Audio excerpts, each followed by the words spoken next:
Okay.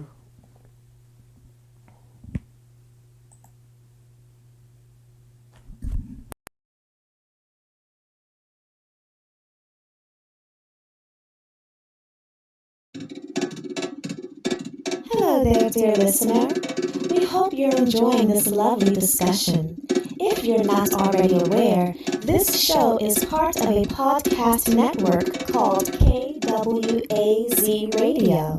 A Pan-African Nationalist and Garveyite network come to showcasing the rich and varied thoughts of African people. We have an exciting lineup of shows that we think you'll enjoy, including the Bitter Medicine Podcast. I think black people require too much buy-in. Like, we constantly have to sell black people on things that are beneficial to black people. The Pro-Black Perspective Podcast. I'm fearful that our people are not really studying how to get ahead, and we're kind of, continually staying behind. The Harsh Reality Podcast. It don't matter. I think people are so dumbed down, it wouldn't matter what you reveal to them. They still are in the matrix. They're in the simulation. They're going to keep doing what they did their livings. So it really don't matter. The Learning Curve Podcast. Sexual access has never given you economic empowerment. The only person who has ever been economically empowered by a sexual relationship is the wasp and his woman. The Cathedral Cheek Show. When we start rising up to fight for our own, I guarantee you they'll stop doing what they're doing. I guarantee you they would have let their brother go. They was waiting to see what black folks was going to do. Brother Bakari Podcast. Black people love to claim folks that hate them, right? They are slave masters, and they are ashamed of who they really are. The Forecast Radio. Like, if you pray to the same deity as, like, your enemy, and that God blesses your enemy more than you may want to reconsider who you praying to, And Tanzan, African Mind. Because generally, a welcoming of everyone, sometimes to my consternation, I think that they should be less, welcoming. If you love our podcast network, we would be grateful if you could rate and review us on Apple Podcasts. Follow us on social media, like and subscribe to our YouTube channel, and check out our website at www.kwazradio.com for more information. Thank you for tuning in.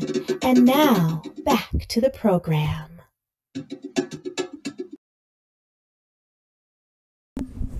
All right. Peace.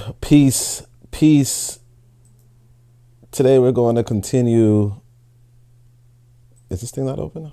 Today we're going to continue. We're going to continue reading Amilcar Cabral, but this time we're going to read a little bit more than we did last time.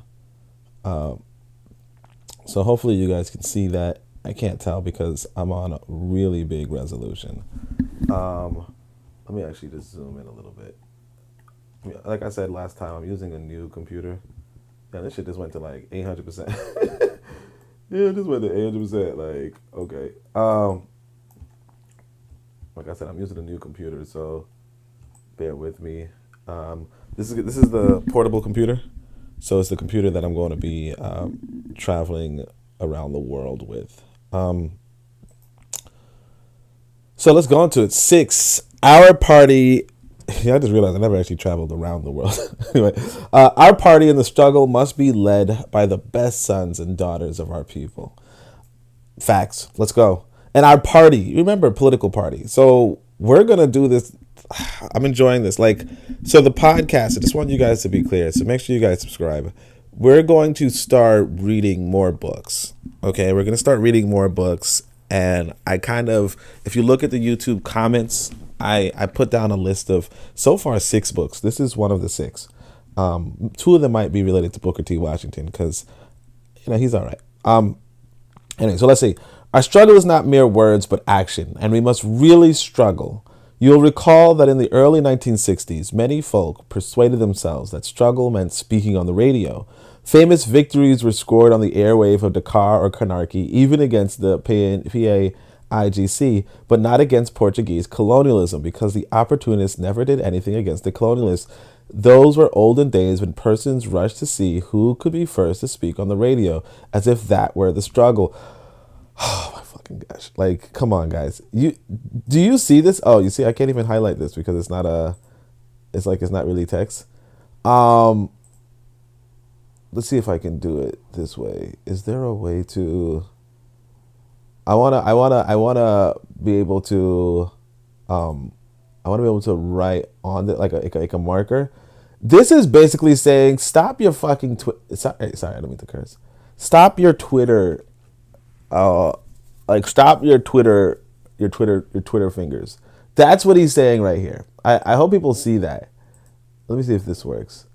Cause like I really should have tried this before.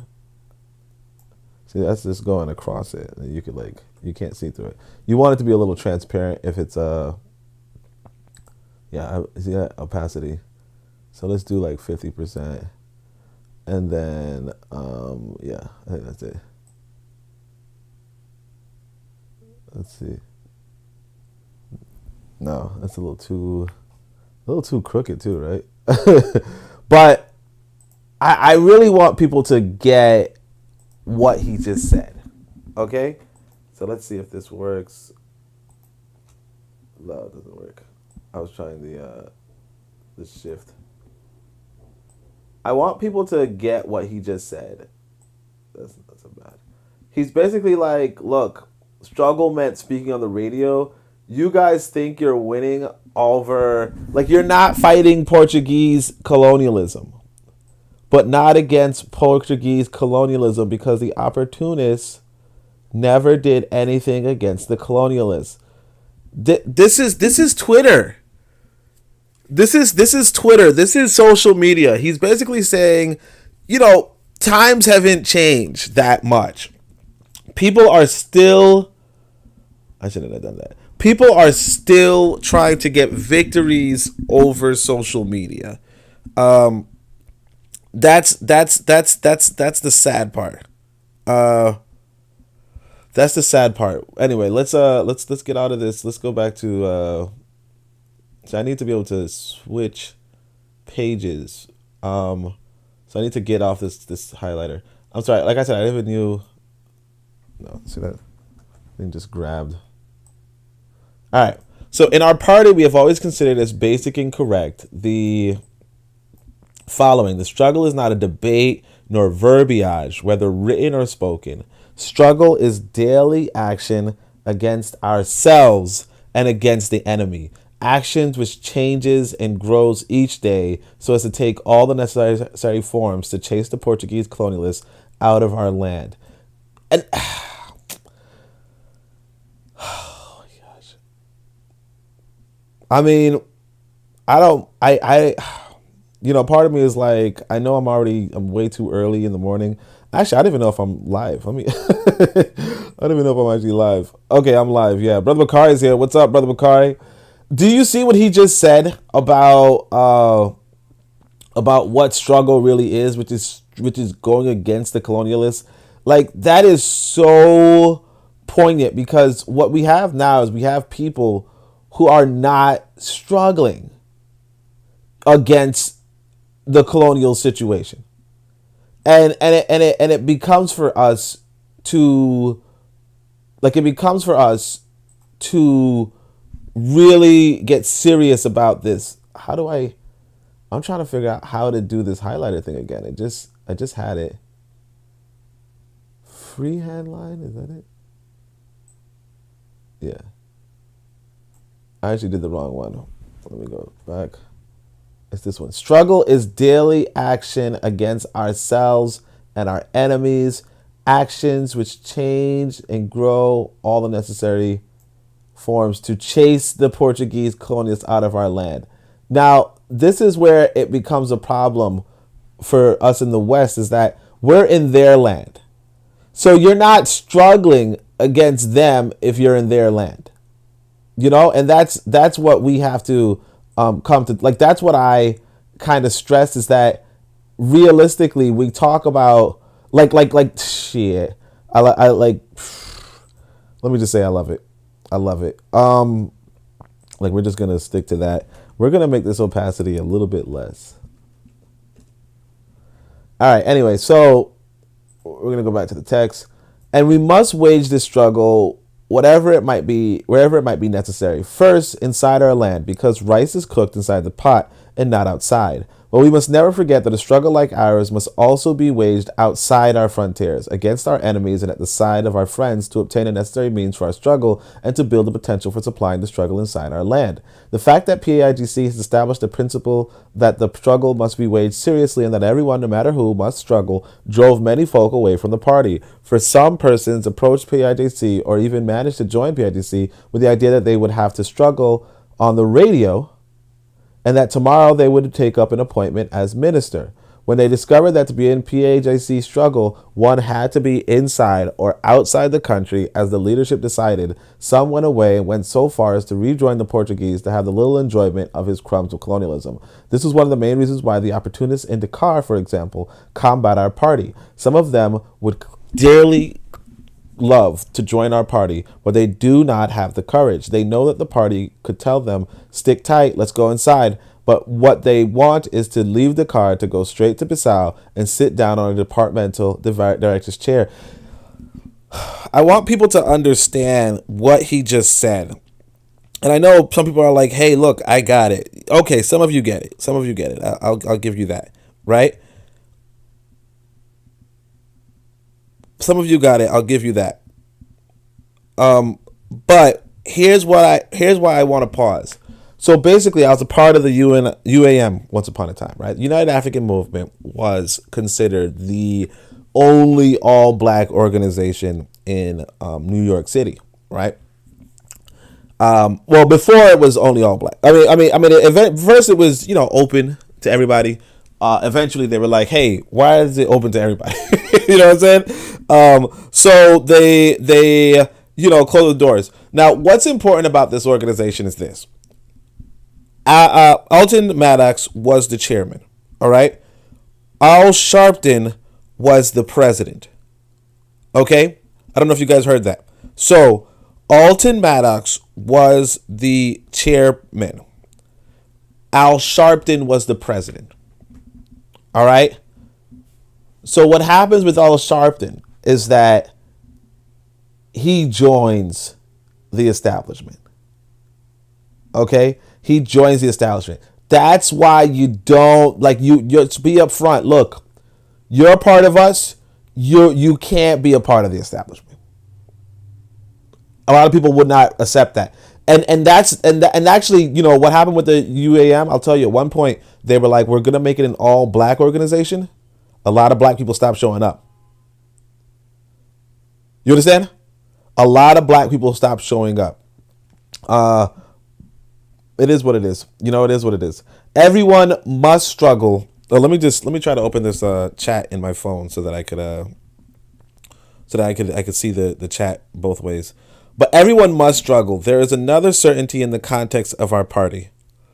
And gradually in our party, we have reached a stage when in theory and in practice, there is no distinction between the interior and the exterior in our struggle. And I want people to understand that too. I really like this. So this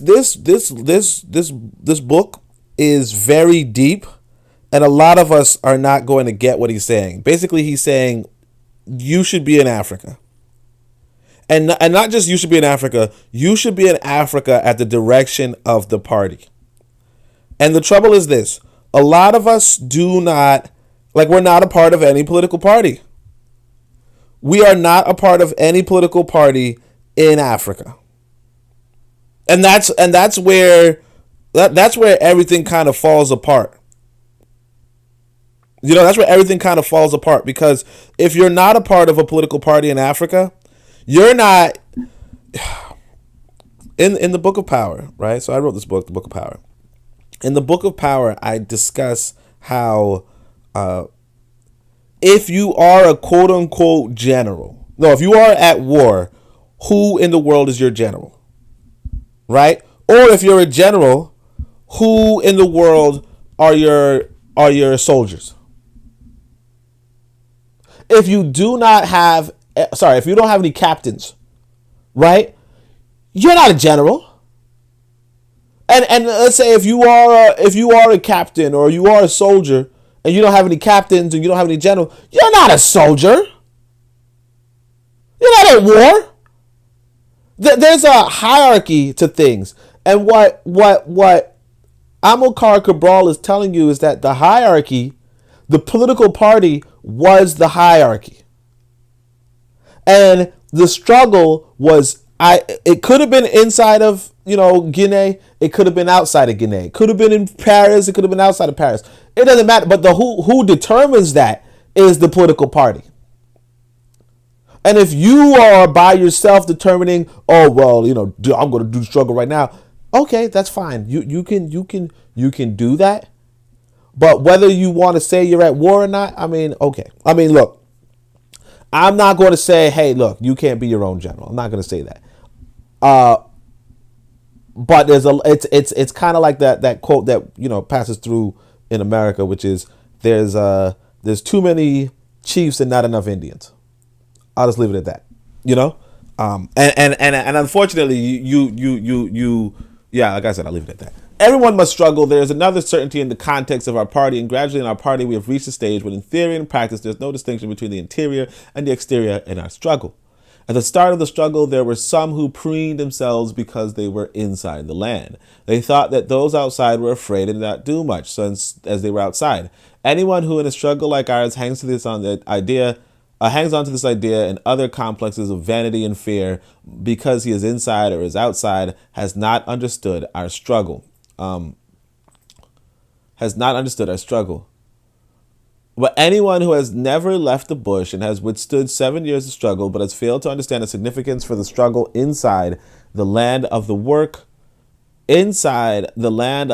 of those who are working outside the land has not understood anything either. And someone who is outside, sitting in an office or somewhere, and has failed to understand the value of those who are inside the land and who are opening fire, preparing the political ground and such like, and the value of the latter has not understood anything. Our party, without much talk, without great debate, has reached this position. We all know today that there is no interior or exterior because all are as likely to be inside as outside the land. Obviously, we are not going to confuse other people's lands, the Republic of Guinea or Senegal, with our land of Guinea and Cape Verde.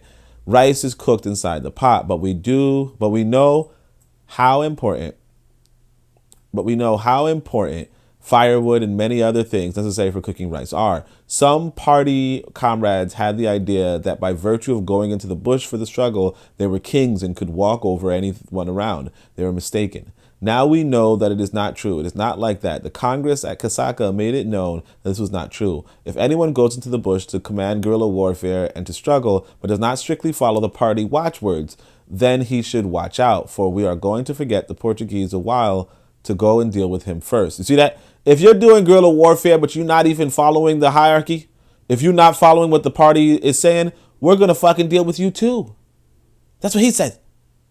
But some in their work outside pick up bad habits, thinking that they cannot dirty their feet in the mud and that they cannot be bitten by mosquitoes, that they cannot go through what our combatants, our leaders, our responsible workers are going through in our land. They were badly mistaken. There are folks who, in fact, are not really committed to the struggle. Perhaps we made the mistake in making them leaders to the party, but sooner or later they will find out that it is not like this. So he's like, you can't not go into the trenches. And that's what I'm saying. That's really...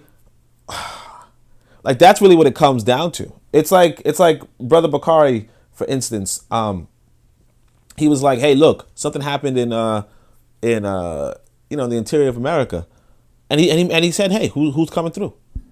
And yeah, you could do that. That's the thing. That's like, but that's another thing to it too. It's the fact that he's asking, but because we're not part of a larger political party. It's like, okay, he asked, and whether you go or not, it doesn't really mark anything from you, because there's millions of quote unquote Pan-Africanists, right? Or maybe not millions, but let's say, or maybe there are millions. I don't know, probably not, but still, let's say there's 100,000 Pan-Africanists, right? And all of them could say no, And that won't take anything from them. Because we don't have a political party. Now, if we had a political party, and the political party said, do this, and 100,000 people said no, you understand? That's a whole different story. Right? Because the trouble is that because we're not a part of a central political organization, or because we're not a part of a political organization for the most part, right? We don't have any political responsibilities. We don't have any way to judge somebody politically, because I'm looking at this conversation that was had on Twitter recently, where this guy was like, hey, did that guy, Brother Polite, go to prison yet? You know, apparently, maybe 2 years ago, he was messing with some child, and it wasn't his first time messing with a child. But at the same time, he's actively acquiring wealth in the African American community and messing with more women and more children in the African American community. And the thing is this: if he calls himself a Pan-Africanist, right? Because there's no central political party to say otherwise. It is what it is. So you see, Amilcar Cabral is not speaking as, oh, this is what the Pan-Africanists do. Amilcar Cabral is speaking as, this is what PAIGC does, or what our party does. And that's what we have to, like, that's one of the things that I want to really focus on when we talk about this writing in this book going forward, right? Because our party has a situation that no one is inside or outside. Everyone is inside or outside according to the needs of the party. Leaders of the struggle and the party must always be abreast of everything happening outside or inside of our land, which touches the type of work that they are doing in the party. For several years now, we have been able to say the following: not one of our leaders, not one of our responsible workers has not carried out our missions outside the land, and not one of our leaders has not also worked inside the land. Obviously, there are some militants or responsible workers even who have spent more time outside than inside, and who spend their time pleading to go inside. It is pleasant to hear this, but one must ask if their duties and their training require them to be inside the land or outside. This is the crucial point, because tourism we can leave for later. There are a lot of folks in the interior who plead to go to Europe. Later on, if they do not manage to go now, if they are not given a mission there, when we have retaken our land, if they work hard, they will fill their pockets with money and can take a trip to Europe and return. But the movement of our workers, whether outside or inside, is determined by the needs of our struggle. This is a basic for us. In my case, as a leader, I must respond personally to the needs of our struggle in conferences and meetings with heads of states or with leaders of our parties in the world. This represents for me, as for other comrades who work with me, a decisive task in our struggle. But it is of great strength to me to have the certainty that there is no important operation in our war, no important political project of which I am not personally aware,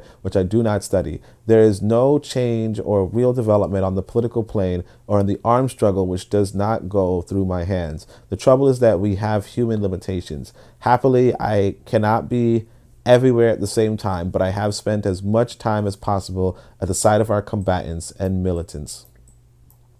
Another principle linked to what I have just mentioned is that we must struggle without rushing. Struggle is stages. Develop the struggle progressively without making great leaps. If you consider carefully, you see that many struggles began by forming a political bureau, a general staff, etc. But we did not begin with this. Many struggles began by forming early on a national liberation army. We did not begin with this. We began our struggle as one plants a seed in the ground to yield. One plants a seed, seedling is born, which grows and grows until it produces flowers and fruit. This is the path of our struggle, stage by stage, step by step, progressively, without great leaps. Moreover, each stage means at the same time greater demands on our work, on our dedication, on our energy. This is basic. It is like growing a child who at the start is satisfied with a feeding bottle of milk or mother's breast milk, but when he is age 3, complains if he is given a feeding bottle of milk or the breast because this is no longer enough for him. So he's going to tell you how to step by step raise a political party. The same happens in our struggle. In our party, which coordinates our struggle in steps as we grow, as we develop, as the struggle grows on to new stages, it is fundamental that each of us gives more and more and more in moral behavior and political awareness, in work each day and each moment, more in the influence that each brings to bear on the other comrades to put them on the right course. Unhappily, we must admit that this has not been true for everybody, and the opposite even has happened with some comrades. In step as the party advances, grows, has greater strength and step, as our struggle advances, as our responsibilities grow, these comrades have neglected their work. They have sought comfort to flee from responsibility, an easier life, to begin enjoying themselves, thinking they have already have independence on their grasp. This is one of the greatest weaknesses of our party, one of the biggest factors which has held back the work of our party. For these comrades, including some leaders, were not able to progress at the same rate as the struggle. Instead of advancing by studying more, learning more, studying the lessons of each day, they lagged behind through idleness, softness, even vices. This is happening to various comrades. We have done our best to help them, not to let them follow this course, for our struggle makes constantly greater demands, and the demands are the much greater when the responsibilities of a militant are greater. These comrades have not matched the greater demands of the struggle. They seek comfort, pretend to be working, and are not working at all. In their own conscience, they know it. Other comrades begin to work with enthusiasm and fervor, making a reasonable contribution, and suddenly it is as if they have been put out by a shower of cold water. Why? Because they were not able to follow the struggle, to understand profoundly the meaning of the work they were doing. This is very damaging. It brings great harm to our struggle. If we are not able to combat this vigorously, if each of you is not able to keep this clearly in mind, particularly you, the youth, who are taking on responsibilities in the party, if we cannot keep our older comrades firmly on course, we are going to face great difficulties. Neither heroism in the armed struggle, nor the support of our people, nor the skill of the party leadership, nothing can save us. If we are, as men and women, cannot follow the demands of the struggle to give more, constantly more in all aspects of our life. So this reminds me of, like I said about the other one, about the Chinese political party. You want to elevate. So the Chinese have like 10 stages in the CCP or whatever, the Communist Party or whatever, right? They have 10 stages. So you don't get past like you don't reach the 10th stage. You don't reach the presidency until you were vetted and trained and vetted, and your energy was certain. You know, even to get into the political party, you have to show a reasonable amount of competency, right? So in China, maybe like the top 95% of the applicants, and the applicants could be in the millions, right? But the top 95% will get to the lowest stage of the political party. Now, obviously, we don't have that luxury. We don't have that kind of stability, but that's a thing to work for. So what he's saying is, hey, look, some people will come into the political party and they'll half-ass it. Okay, they might just have a whole bunch of vices that they don't want to get rid of, a bunch of idleness and softness. What you can do with them is you can tell them, hey, beat it, obviously, right? Or you just give them a lower position in the political party. You know what I mean? You just give them a lower position in the political party. Whereas people like highly skilled people, they get elevated. You don't just say, hey, look, I'm here, you know, let me, all right, here's the next, you know, here's the next general, right? You don't do that. Now, obviously, this is not a deterrent against, you know, people infiltrating your organization. I mean, depending on how you do it, but at the same time, it is a deterrent against, you know, pretty much people who do not deserve a high position in that political party. But anyway, some comrades, even among those seated in this room, have a tendency to seek comfort in step as their responsibilities grow. It seems that some comrades spend several years waiting for responsibilities in order to make the mistakes which others have made in the position.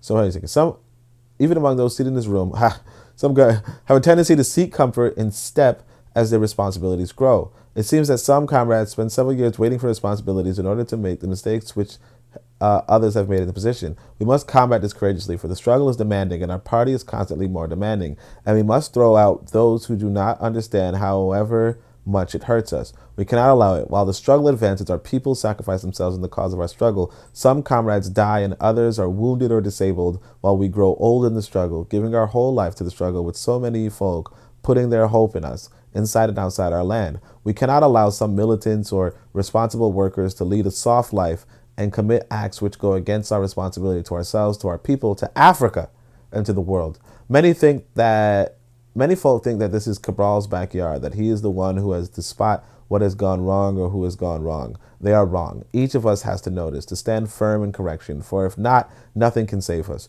Whatever victories we might have won So our struggle is like the basket which separates clean rice from the husk, like the sieve which sieves pounded flour to separate the fine flour from the coarse grain and other things. The struggle unites, but it also sorts out persons. The struggle shows who is to be valued and who is worthless.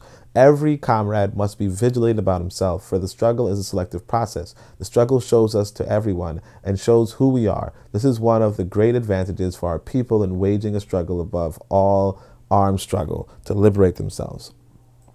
There was one elder who, by the way, is still in the struggle, who said to me 3 years ago, Cabral, I pray every day for Salazar not to die. Why, my elder? So that the struggle continues a little longer, so that Salazar continues obdurate, so that we should continue, so that we should know each other better. This is sound truth. Today we know each other well. Today we know who is worthy and who is not. We are making an effort for the unworthy to improve, but we know who is worthy and who is not worthy. We even know who may tell a lie.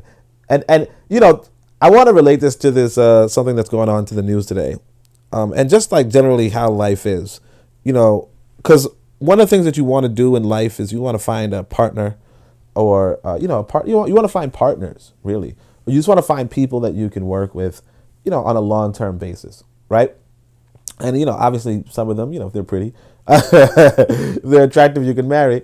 But beyond that, it is a matter of people being worthy and people being worthless. Okay?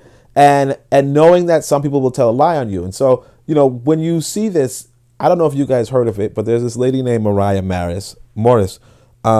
There's this basketball player named, I think, Zion Williamson. And so Mariah Malice is I don't know her name, but Mariah, whatever. She's an attractive woman, very plastic, obviously, and Zion is a wealthy young person, right? So she's probably in her 30s. He's in his early 20s. She's in her mid 30s. He's in his early 20s. He finds her attractive. He fantasized about her at one point, and now he was active with her. Blah blah blah blah. Eventually, he impregnates another woman. She flips out, and it looks like for the last 2 weeks, I didn't even know, I wasn't following it, but for the last 2 weeks, she's just been angry at him and bitter towards him and saying, hey, look, I'll release his tapes if you don't do this and that, so on and so forth, trying to force the NBA to do something, blah, blah, blah. And it really reminds you that when you talk about a partnership with people, right, or just any endeavor in your life, right, you do not want those sort of people. And people will show you their red flags early on. People will show you their red flags early on. You just have to listen to them. And I could say, as somebody who's spoken with, a number of women, a number of people, a lot of them show me their red flags. I eventually block them. Okay, I eventually block them. A lot of them show me their red flags up front, and I try to ignore them, and some of them I did. Some of them I did ignore. Some of them I didn't. And then eventually I did have to, block them or what have you. But you do not, you're going to come across some people who are worthy or who can improve. And those are the people you want to associate within your life, not just for your political party, but also for your family, and just generally for the whole, the entirety of the race. And I'll just leave it at that. So that was a little bit of a tangent, but a little bit of current events. But I want people to get that, because sometimes we don't hear it enough. And it would be nice for us to communicate like this realities more. So anyway, so he says there are some that we do not know well. You know me too. You know other leaders of the party whom we respect highly, for they will be steadfast to the end. And you know this. There are others of whom some are afraid, because they know that their only merit is the power they wield. Some of you have seen party leaders make serious mistakes, but you go on obeying them because you are afraid of them. Today we know ourselves well. Some of you have seen responsible workers in the party treat others badly, and knew in your conscience that this was not just, but you kept silent, covered it up. But you then were certain that they were not good leaders, were not good responsible workers, as they maltreated acted against the party line, and did this with the certainty that the party leadership collectively would not find out. Each of you here who has been close to a responsible worker or a leader has a clear idea about that man or woman. The struggle has allowed us to know each other very well, and this is highly important. Some have been able to improve each day, others have sunk further each day, despite all the help we tried to give, to bring each person on with head held high in the service of the party, to serve our people correctly. So again, improving our people is not a flawless tactic, and it might, like, sometimes you invest in people and it's not going to pan out. And that's another lesson you have to realize in this world. Sometimes your investment in people is not going to pay at all, right? It's not going to pay. And that's why I lost a lot of money investing in people, but that's fine. You know, like you invest in people, not like you invest in people for the possibility. Like, you take a risk, you invest in them for the possibility that things will go right. Whether we like it or not, the struggle operates a selection. Little by little, some pass through the sieve, others remain. For our firm resolve, as long as we are here as leaders of this party, is the following. Only those who will go forward who really want to struggle. Those who in fact understand the struggle go in stages. We can advance only those who truly understand that the struggle constantly makes more demands and gives more responsibilities, and who are therefore ready to give everything and demand nothing except respect, dignity, and the opportunity to serve our people correctly.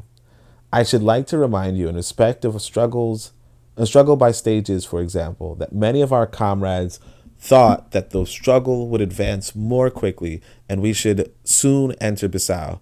It is not like that. It must be by stages, and we must be prepared for a long struggle.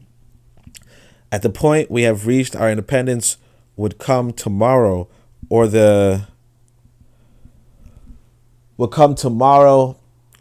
day after, or in 6 months' time, because the Portuguese are driven to desperation in our land, and we stand firm, they'll be increasingly desperate. But we must have our morale adjusted to a long struggle. We must prepare new militants to carry it on if need be.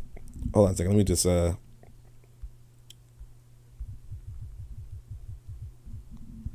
if need be. So, and you, the youth here, must take responsibility on our shoulders. We must understand the following. If the struggle were to end tomorrow, hold on a second. I think I see it's a bit of medicines here. It's a piece to bit of medicine. I want to see if the stream's supposed to show the chat. I can't tell if you guys can see the chat on the screen, but maybe you can. Maybe you can. All right. So we're going back to the book. So it says, and at that point we have reached our independence. Sorry, did I cut off? Struggle stage by at this point we have reached our independence. Could come tomorrow or the day after or in 6 months' time, because the Portuguese are driven to desperation in our land, and if we stand firm, they'll be increasingly desperate. But we must have our morale adjusted to a long struggle. We must prepare new militants to carry it on if need be. And you, the youth here, must take your responsibilities on your shoulder. You must fully understand the following. If the struggle were to end tomorrow, you should be ready as youth to ensure the work of our people and to build the progress our party wants. But if we were to last 10 more years, you, the youth here, have the duty of taking the place of the older men who can no longer carry on, and have the duty of preparing other young men so they are trained in times to take up the struggle. The Vietnamese say that they will win the war for certain, because if the Americans are ready to fight for 10 years, they are ready to struggle for 10 and a half years. If the Americans are ready to fight for 20 years, they are ready to struggle for 20 and a half years. This is the consciousness of a people who know their national rights and their land is theirs, and whose youth and adults are ready really to serve their people. It is clear that a struggle like ours, a party like ours, requires secure leadership, united leadership, enlightened leadership, and it is our own reality which shapes awareness. We need to be aware, for to measure that man is aware of reality, he acquires the strength to change that reality, to transform it into a better reality.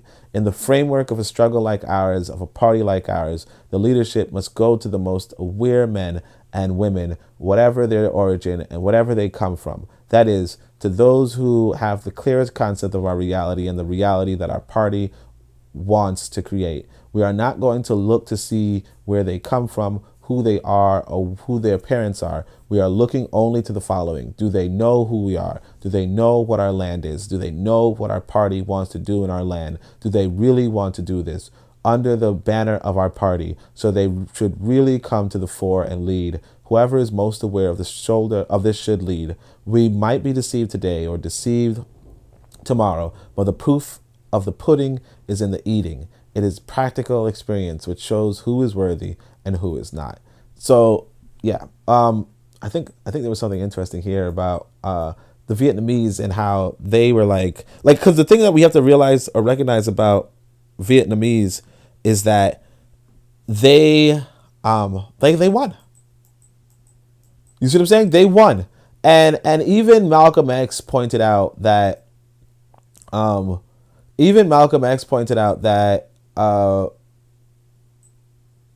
let's see something. Even Malcolm X pointed out that that the Vietnamese continued. For some reason, I can't get the text up. That's so interesting. Well, I probably could, but shit. I put a timer on it, so it only shows for 2 minutes. But anyway, so the thing about the Vietnamese. The thing about the Vietnamese is that, they won. And because they won, it's like, but the part of the reason why they won is because they did not give up. And they said, you know what, even if we're fighting the superpower on the planet, we're not going to give up. And I want people to remember that there's post-colonial, pre-colonial, and colonial, and all that kind of stuff. In Africa right now, you do not, it depends on what country you go to, obviously. If you go to a neo-colonial state, that's different. But most parts of Africa are what we consider post-colonial. So you don't have to engage in guerrilla warfare. Okay? You don't have to engage in any sort of struggle in that capacity. What you want to do, though, is you do want to struggle against the poverty of man, the natural poverty of man. The misorganization of man as a result of just not happenstance, but as a result of the colonial experience. And when you do so, we can uplift and rise as a people. I don't know if I should fix the chat or not because it might hold on a second. Let me just see something quickly. Let me just type, because I put a timer on for that so that the words come in they sink away after 30 minutes. Okay, after 2 minutes, so they sink away. So it's gonna show up, and then it's just gonna disappear after 2 minutes. So I see it came up. I saw at least my thing came up. So that is our principles.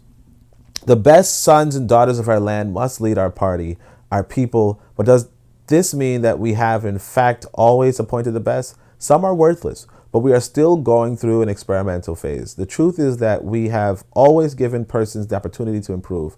We have given all workers in the party the opportunity to advance, to show their leadership capacity. There are comrades sitting here who 3 years ago were raw recruits in our military training camps. Today, they are members of our inter-regional committees or leaders of our armed forces. This shows to what extent our party has been able to open a broad path for our comrades to progress, for those who are most aware and most worthy to lead. So again, we have that Chinese, the Chinese have this thing too. And it's not really unique with China, although China has a long history with it. Right, it's not unique to China, but generally, I think that the Leninists have this too. So it's just, but generally everybody kind of has it, but it's something that we kind of downplay too much, right? So our struggle demands enlightened leadership, and we have said that the best sons and daughters of our land must lead. It is hard to know soon after they have come in who is the best. Following the principles we talked about as the start, trusting wins trust. And as some reveal their ability, we shall bring them forward.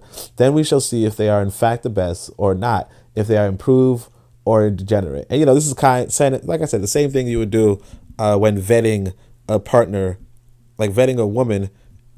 You would, vetting, if you're a woman, a man, or whatever, right? But the same thing you would do is in vetting people, or the purpose of dating people is to reveal their abilities and move the people with the best ability forward, and the people without the best ability, just leave them alone. So anyway, so the truth is that no one can say that in this party, the opportunity to command is not given to everybody. Everybody has this. The way is wide open for everybody.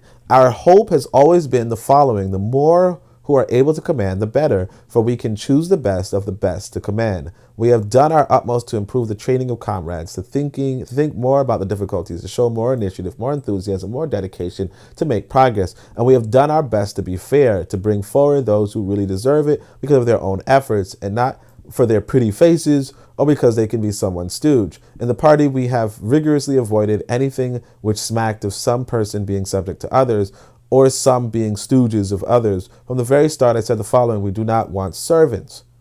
We do not want stooges. We do not want errand boys. We want men, comrades who know what they are doing. Our comrades who can look us straight in the face, who can engage in debate with due respect on both sides. We want men and women who understand and who hold their heads up. We have struggled firmly against a tendency for leaders and responsible workers to form a retinue of laddies, or to treat responsible workers under their order as if they were their messenger boys. But we have also fought in the morale of comrades, the attitude of letting others take their responsibilities.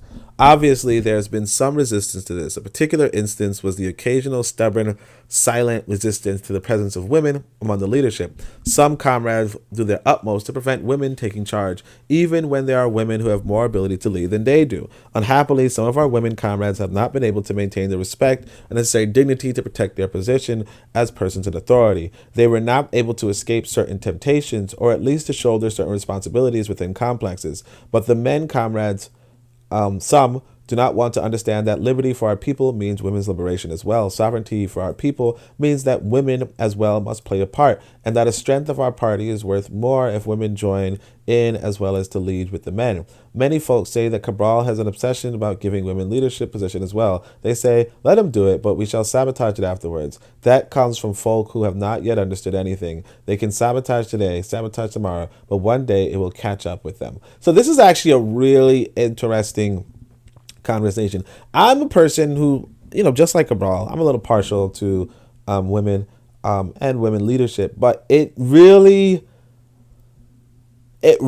does beg the question of the separation of gender roles, and that's one of the things that I found pretty interesting, especially if you talk to some women, is that some women will tell you, hey, you as the man are the leader of our family.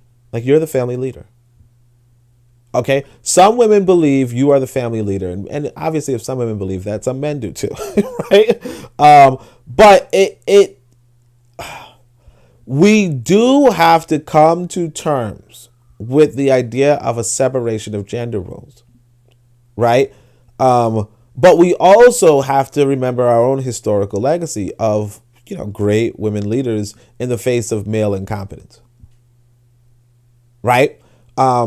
In the face of male incompetence, for instance, you have Nzinga, right? You have Nzinga. In the face of male incompetence, you have Yaa Asantewaa, right? So it really comes to the fore what it means for male leadership versus female leadership, and when it takes a role, But of course, if you have like highly skilled men, do you then also say, oh, well, let the woman lead, right? That is probably one of the bigger questions that, we as a people have not really sat down to address. I'll try to sit down and address it at some point, but maybe not right this instance, right? Because we're reading Cabral, right? Another resistance which persisted for a while in the party was the following: we were the few leaders, and no one else could be a leader.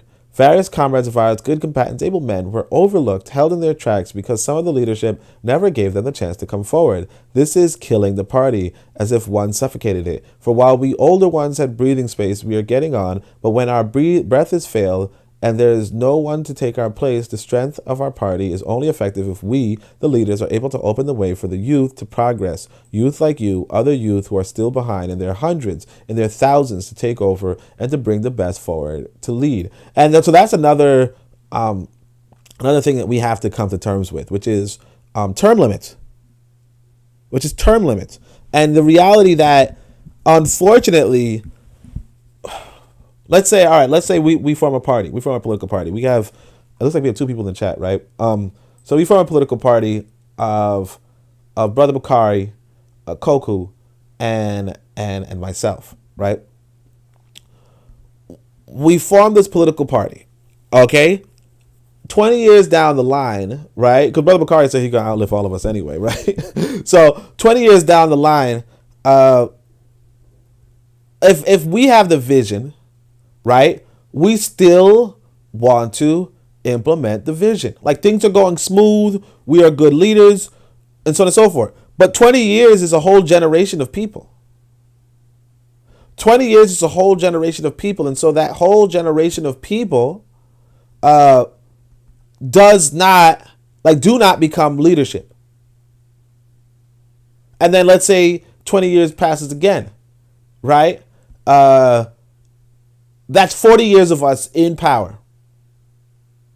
Okay, now we're kind of older, obviously. Now our decisions are not as tight as it were before, right? Now the world is kind of, advancing behind us. We're still talking about ChatGPT 3, and, it's on ChatGPT 8. You know what I'm saying? You know what I mean? And there's no, but 2 generations of, and not even 2 generations, let's say 3 generations, 4 generations, because it's for this 40 years, right? 4 generations of potential leaders we're swept to the side. What does that do for a country? What does that do for a people? Like, what does that do? And yet this is the normalcy in Africa. So you want to come to terms with term limits, but of course, early on, it's like, well, if, what we could have done in 40 years versus what we could have done in 5 years, right, is a whole difference. If in 5 years, all 3 of us were replaced, right, whatever vision we had 40 years ago, right, might have never come to fruition.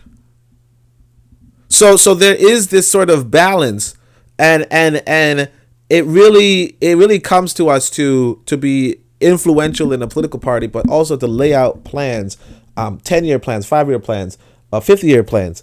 But of course, how can you plan for 50 years? But anyway, so another resistance which persisted for a while in the party was the following. Oh yeah, so I read that. So yeah, you're going to have eventually, after 40 years, you have hundreds or thousands or millions of people who are qualified, who are, disqualified by merit of just not being there earlier. We in the party leadership, and in particular, have done our utmost to back all those who show willingness to work. My greatest joy is to see a comrade, man or woman, carrying out duties conscientiously and willingly without being pushed. And it is so often necessary to push some to do what they have to. This is the great encouragement for us and gives us the certainty that we can overcome, do what our party wants. Everyone in the party knows what friendship, what regard, what respect, what warmth we have for those who can carry out their duties.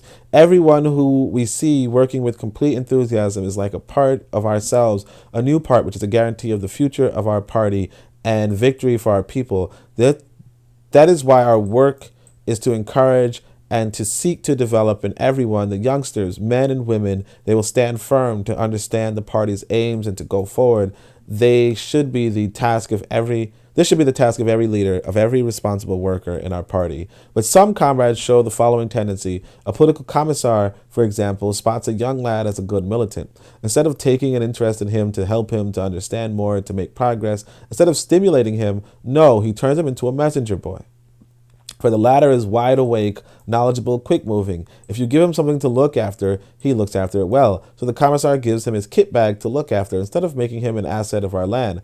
Or it might be the case of the bright and fairly attractive girl, instead of helping her, giving her a hand to make progress in becoming a nurse or a teacher and going to study or become a good militia fighter or something of that sort. No, he makes her his mistress. For the latter is very beautiful and he has the right to take charge of her. We must put an end to this. So, yes, this is all true. So, and this is not just true. This is also something that, I'm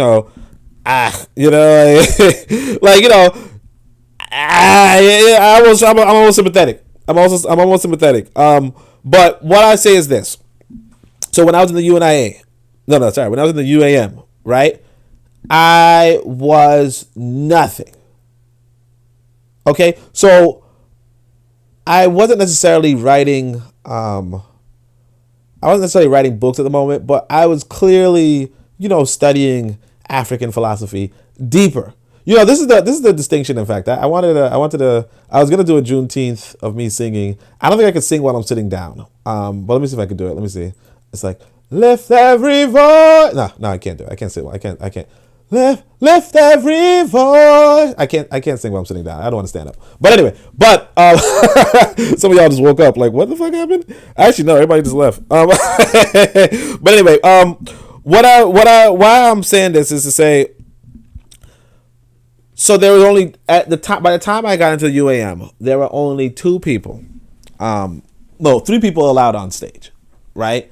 And yet Alton Maddox kept saying, hey, you know what? We need a new leader. Now, I'm not saying that I was just, I was wet behind the ears.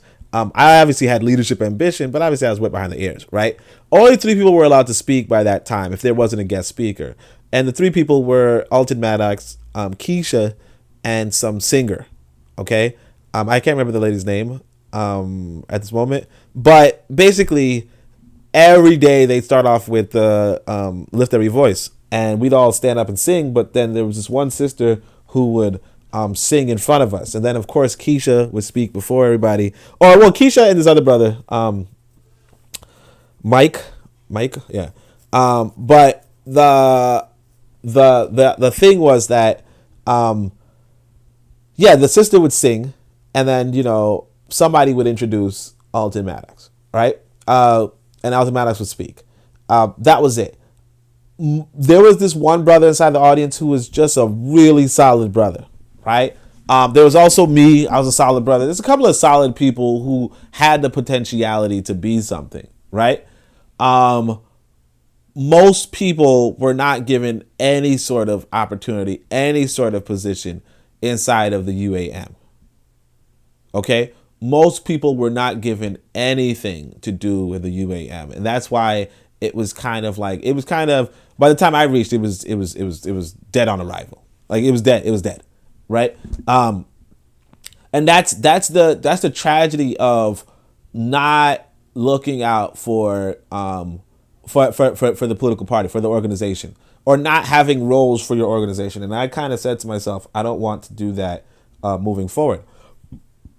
On the other side, you have that the thing with the attractive girl.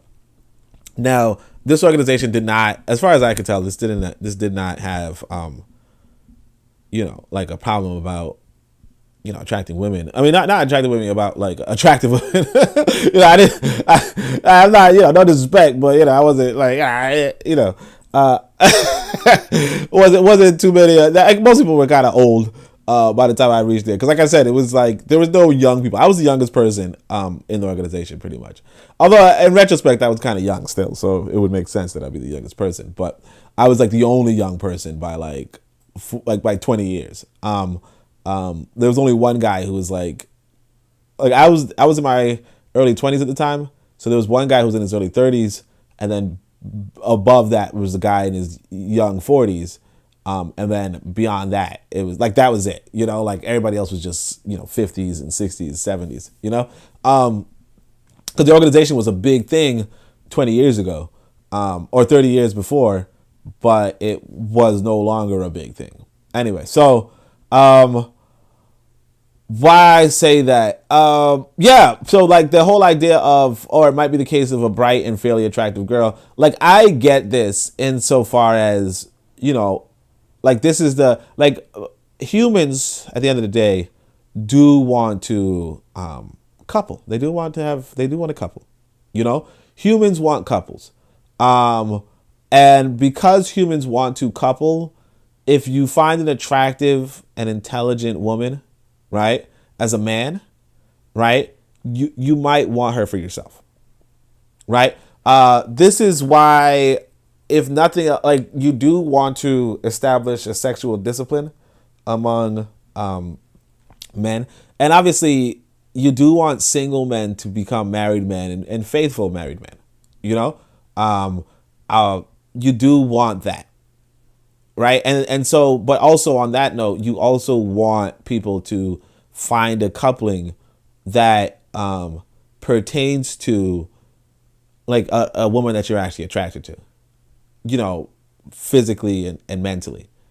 Right. One of the troubles I've noticed is that a lot of us kind of get into relationships with women that we are not necessarily attracted to physically, mentally, and spiritually, if you will. I don't like to use the word spiritually, but you guys what I'm saying.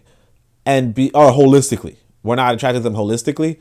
And that lack of attraction holistically causes this sort of thing, because I could say, for instance, from my circumstance, there was at one point I was in a relationship with a woman who I was not attracted to holistically. And that's where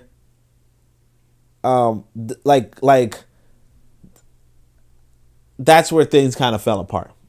That's where things fell apart for both of us, because even she felt that I wasn't fully attracted to her, and that caused problems even when there weren't problems. So I could say, for instance, one time when I was in my organization, in fact, there was this Kenyan woman who was very pretty, right? Very pretty, very intellectual. Wasn't my type per se, but I shouldn't say that because what if she's listening? Well, she wasn't my type, but I was married. I was married at the time. And because this Kenyan girl was so intellectual, like she was more intellectual than my wife at the time, and she was also incredibly pretty, right? And my wife kind of didn't feel that pretty, for whatever reasons, right? Because of that, she would kind of see things that I didn't see. So, like, for instance, when this Kenyan girl came into the meeting, I would sit up and fix according to her, I would sit up and fix my posture and light up and get excited. Now, bear in mind, I wasn't doing anything with this lady, right? But she was like a sister from another mister. Really, she was a really profound intellectual, right? Which is kind of rare in America. And then she was also continental, all that kind of stuff. It was just cute, continental. Was it a woman that I wanted? I know it sounds like like you're like, what? But at the same time, it was like this, like my wife suspected something, right? And because of that, shit was hard. Like our relationship became even harder, And and that's the thing. It's like, like at the end of the day, you really just have to be really careful with who you choose and why you choose them. Because because like in retrospect, because realistically, I wasn't that physically attracted to my wife. There was like another thing going on. And that was like the strain. Now, obviously, I wasn't necessarily trying to sleep with the other lady, right? But it is how we did not, like how we kind of like put marriage above attraction in a sense. That really screwed up my earlier marriage. So anyway, let me see what the comments are like. I think I'm in trouble. Even Ronnie's even laughing at me. Okay, everybody's laughing. Why is everybody laughing at me? What did I say? All right. So Brother McCarthy says, only regardless of what you're talking about, your dating choice cooks up. How is it that, and why is that hypersexuality? No, look, I'm just I have to I have to be No, I mean it's relevant. No, I mean because we have to realize that at the end of the day, we're dealing with human beings. We're dealing with human beings who are social beings, right? You don't put a beautiful woman, like a beautiful intellectual woman, like that's. In fact, I remind me of, you guys should check out. Make sure you guys check out Harsh Reality Podcast. This brother who's occasionally on it, EL.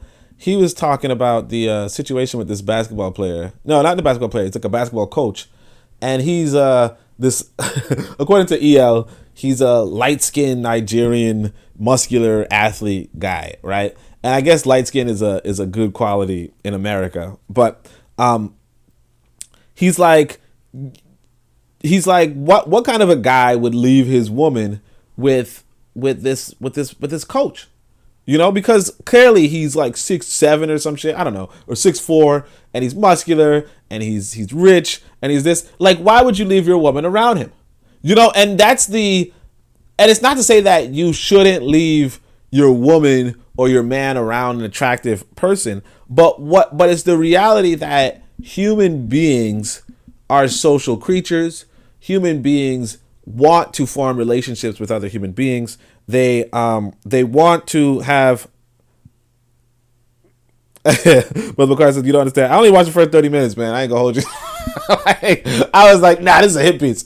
But anyway, but like, yeah, I mean, like, human beings want, and so that's the thing too. The thing about it too is that we have to, like, the trouble is that we're not actually engaging each other on the reality that actually a lot of us are trying to form families, you know? And because a lot of us are trying to form families, and yet we're not even near discussing that.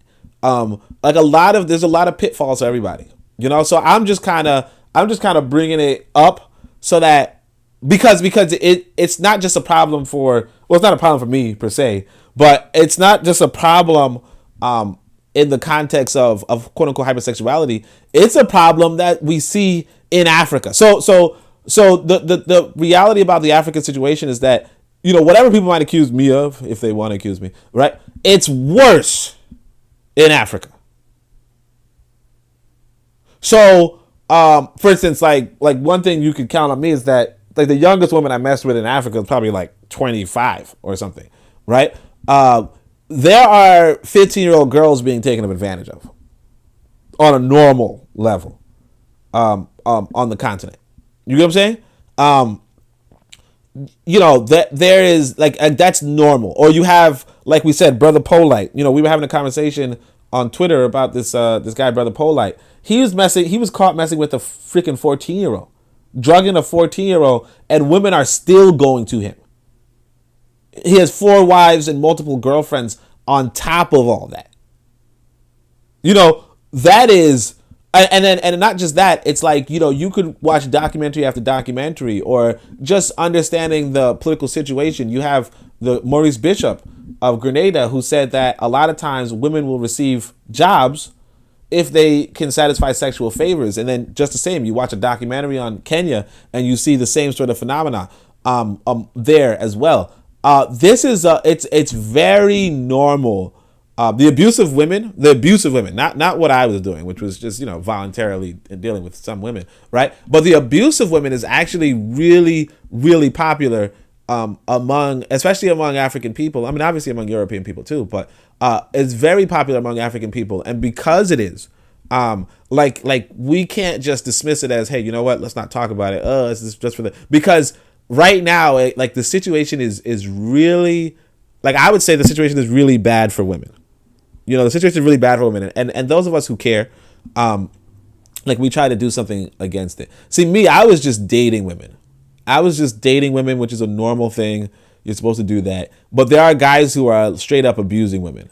And I think that a lot of us kind of confuse dating people with abusing people, you know? And some people might say, well, if you're dating people but you have a lot of money, then, you know, are you really dating people? It's like, yeah, you are dating people. You're supposed to have a lot of money. You know what I'm saying? You're a grown damn man. You just have a lot of money. Like, what the fuck is wrong with you? Like, why would you not have money and be a grown damn man? You know what I'm saying? But anyway, sorry. We do not we do not want to ban servants, girlfriends, or children. It's not that. What we must do is stop spoiling the future of our party.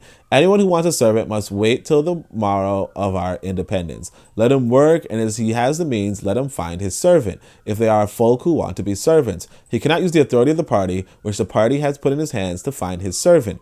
Anyone who wants a girlfriend today or tomorrow can find her, woo her, marry her, but he must not use the authority of the party to have all the women he wants. As long as this goes on, we are making mistakes and justifying the Portuguese and all the enemies of our people. And see, this is really, I almost feel like highlighting it, but this is the difference between, let's say what Brother Polite's doing or what Umar Johnson's doing. They are, now of course they're not a part of political parties, but they are just kind of going for all the women that they want.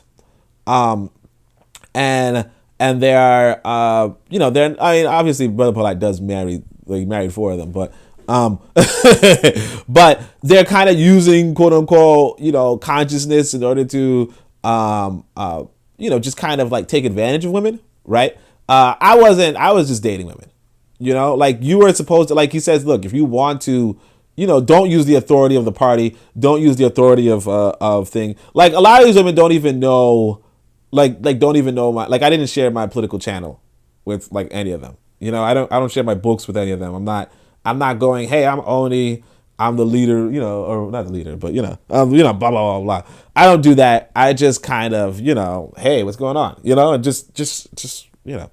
And we must be aware of this. And you, the youth, as militants or responsible workers in our party, must be aware of this. Your task is not to have children today. It is to serve the party, to raise the party banner higher. So again, this is probably one of the problems. You don't want to tell people not to have children. Okay. You want to tell people to have children, but also to keep that, but the main thing is not to hold women back. Okay. The main thing is to not hold women back. It's to keep the work and families, work and love separate. Okay, that's the main thing. So your task is to help the men and boys, women and girls of our land to rise and revolt, and not be running after terry lean trousers from Senegal or quick deals here and there. That is not the way. No, I sound like I was I was just talking about the Mandalorian, right? Wazungu. All right. So that is not it. If you do that, you will roundly fail in your historic mission, which is to be at the age of 20 or so a responsible worker in this party. So again, so it's not to say so it's like your party task is not to have children. Obviously, you can have children, but what you're supposed to do in the party is not, use that apparatus for relationships.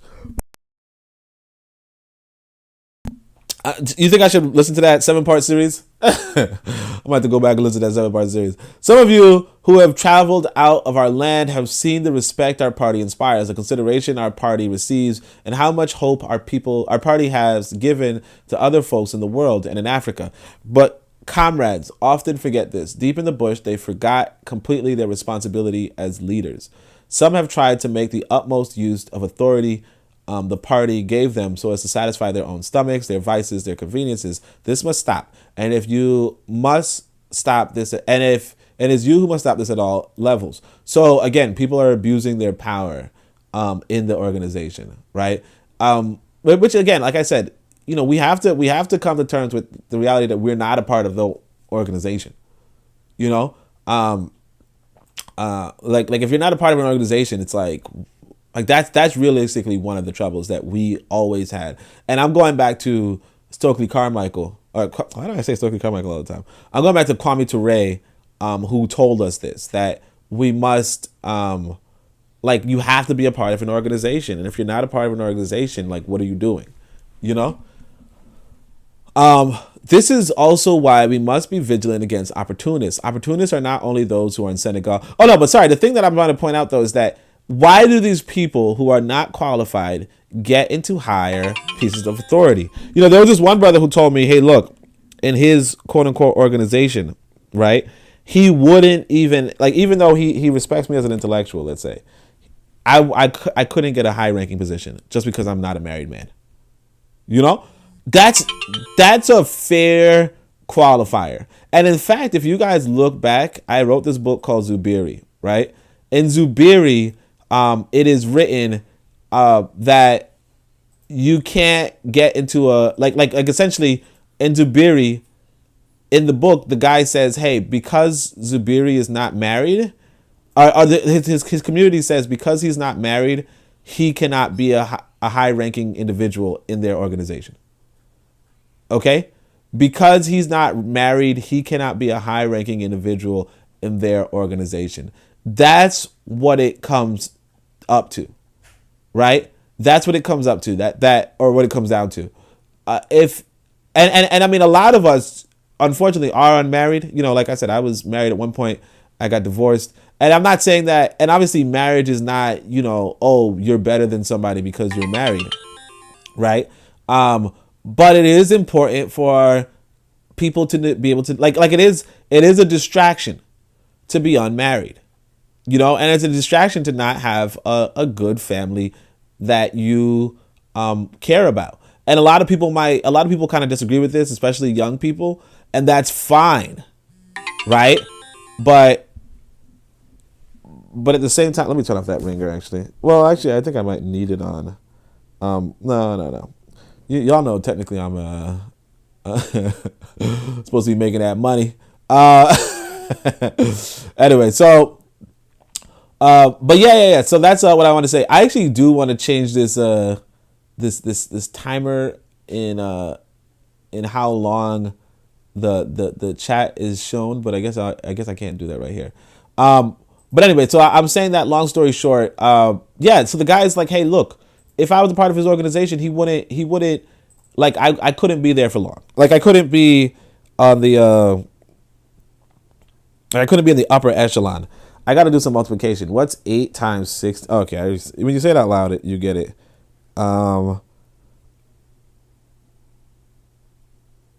Shit, do you?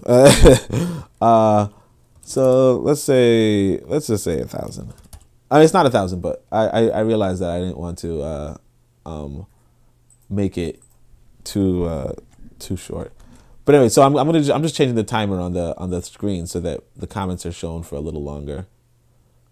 You know what I just noticed? I was not showing the screen while I was talking because I was adjusting the OBS studio. Anyway, so we're doing this. All right, so wait, could you guys have heard me when I was talking? I feel like you could. Yeah, you could hear me when I was talking. All right, man on the job and live streaming. Yeah, you already know. You know what I'm saying? Shit, I might not be entitled to reparations to y'all, but you know.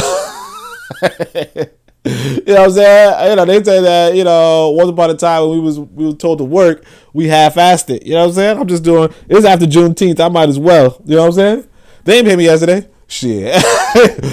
So some of you have traveled out of our land. They didn't like, we ain't paying you. You wanted a holiday, did you? I'm like, no, I did not. I did not want this holiday. All right. But Makari wanted this holiday. I didn't want this holiday. All right. So responsibility work. All right. So let's see. Senegal proudly failed your historic mission, which is to be at the age of 20 or so the responsible worker in this party. Some of you have traveled out of our land, have seen the respect our party inspires, the consideration our party receives, and how much hope our party has given to other folk in the world and in Africa. But comrades often forget this deep in the bush, that they forget completely their responsibility as leaders. Some have tried to make the utmost use of the authority of the party gave them so to satisfy their own stomachs, their vices, their convenience. This must stop. Okay, I already read that. This is also why we must be vigilant against opportunists. Opportunists are not only those in Senegal who try to, did I read this? Who are in Senegal trying to make their fringe movements. Fringe movements. Opportunists. He's talking about the Tariq Nasheeds of their day. He's talking about the Yvette Carnels of his day. But it is what it is. There are also opportunists among us who, knowing that our leadership requires the best sons and daughters of our land to lead, may pretend to be the best. Right? You got your Polite, your Umar Johnson. Or they might try their hardest to please their responsible workers so that the latter will propose them as leaders or as responsible workers. We must be careful of this. We must unmask them and combat them. You must understand that the only good leader, the only good responsible worker is one who face-to-face car report, or maybe can report. See that everybody gets typos. Stop. I mean, one typo, people just, oh, Amilcar Cabral could have a book, from the, and it's like, no. All right.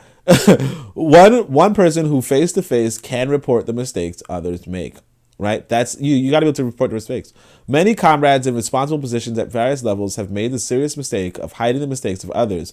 I shall keep mum. If Cabral finds out, all right. If he does not find out, forbearance. That is destroying the work and the sacrifice the individual is himself giving, for he is compromising himself and spoiling the other. Right? If you see something, say something. We must be careful to unmask all opportunists among us, all the liars, all the cowards, all those who do not respect the party line. We must have the courage to shoulder our responsibilities. That goes for all of us, young responsible workers or leaders of our party. We must have the courage to look each other straight in the eye, because our party can only be led by men and women who do not have to lower their eyes before anyone. Another important aspect we have to defend in the party leadership, which is already stated clearly in the published watchwords, is that our party is led collectively. It is not led by one person at any level in political action or in armed forces, in security or in education. Anywhere at the different levels, there's always collective leadership. But the tendency of some comrades is to monopolize leadership just for themselves. They decide everything. They do not consult the views of anyone on their side. This cannot go on, for two heads are always worth more than one, even if one is clever and the other is stupid. So this is actually pretty interesting. I would actually go against this. I don't really think collective leadership is a good thing, but he's making a case for collective leadership being a good thing. So and that's the thing too. It's like not everybody's going to agree, but what's most important is to go by what your organization says. And so you see, like they could have come to me and said, hey, you know what? We're going to do collective leadership. And I would say, no, I don't think leadership should be collective. And they'll say, okay, well then don't go on. You're not going to rise high in the party. And I'll say, okay, and that's what you have to do. You have to come to terms with that. But unfortunately, we don't do that. We don't do that. So anyway, on this point, you must read carefully the lecture we had on collective leadership, leading in a group. But I remind you that collective leadership, leading in a group, does not mean that everyone must command and that there is no longer any authority. Some think if we must command, then let's command even if we have no idea how to command, just to give the appearance that everyone commands. This is a nonsense. Long ago, I said that even if it's not necessary to be a doctor to command in our party, we must not forget that there are some tasks which cannot be done by someone who cannot read or write. Otherwise, we are fooling ourselves, and we must never fool ourselves. There are some tasks which can and cannot be done according to educational level. We must also remember that the party has a hierarchy, that is a ladder of persons in command, and this must be respected, really respected, and it has not always been respected as it should be. So this is more what I'm saying about, you have a hierarchy. So what amounts to collective leadership, like it really has to be explained. Right, but if it's more than one person making more than one person at the top of the hierarchy, that's where it becomes a little confused. And actually, I do want to talk about that really quickly about let's say if you're leading your family, right? What role does the other people in your family play? And that might be collective leadership, but let's say if you're the man, right, you might still be the quote unquote leader, right? But you have. So the way I look at it is you have, your quote unquote president and you have your generals. You know what I'm saying? So the generals are also part of the leadership, but they have their own space and they still will consult the president, if you will. The president is still the commander in chief in a sense. And of course I would use the king term, but you guys don't want to use the king term. Nesut, if you will. But at the same time, even as president, you might still, you have generals who are entrusted with the leadership of certain tasks, and they might just come back to you for what it is. So that's another thing to consider as well. Cassandra Cheek said she's checking in for a moment. She got training in a few. Cassandra Cheek, make sure you guys check out Cassandra Cheek. On Realm of the Bush, she's doing great work. So make sure you guys check her out.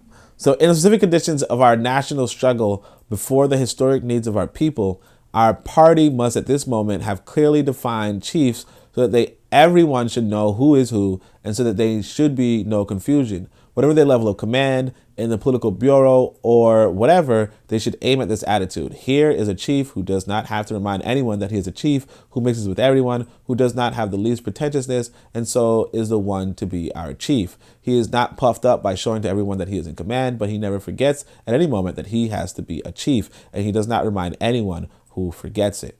Right. And he does remind anyone who forgets it. So again, that's your general kind of thing. You know, your king and your chief, or your chief and your whatever. Right. You have this. This is the quote unquote collective leadership that you would have even in your family. Right. Well, you would have, a leader, but then you'll also have, like a chief or a sub chief or what have you.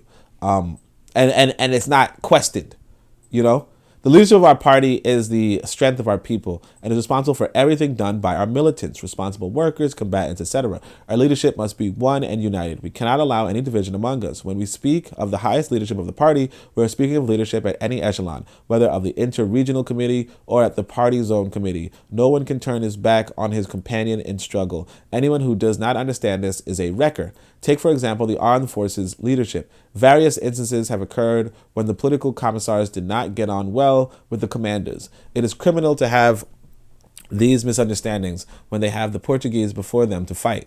We have had occasion to transfer comrades because they were ambitious and jockeying with other companions in struggle. We can no longer tolerate this. The time has come to reduce the grades of all those who do not get on with each other.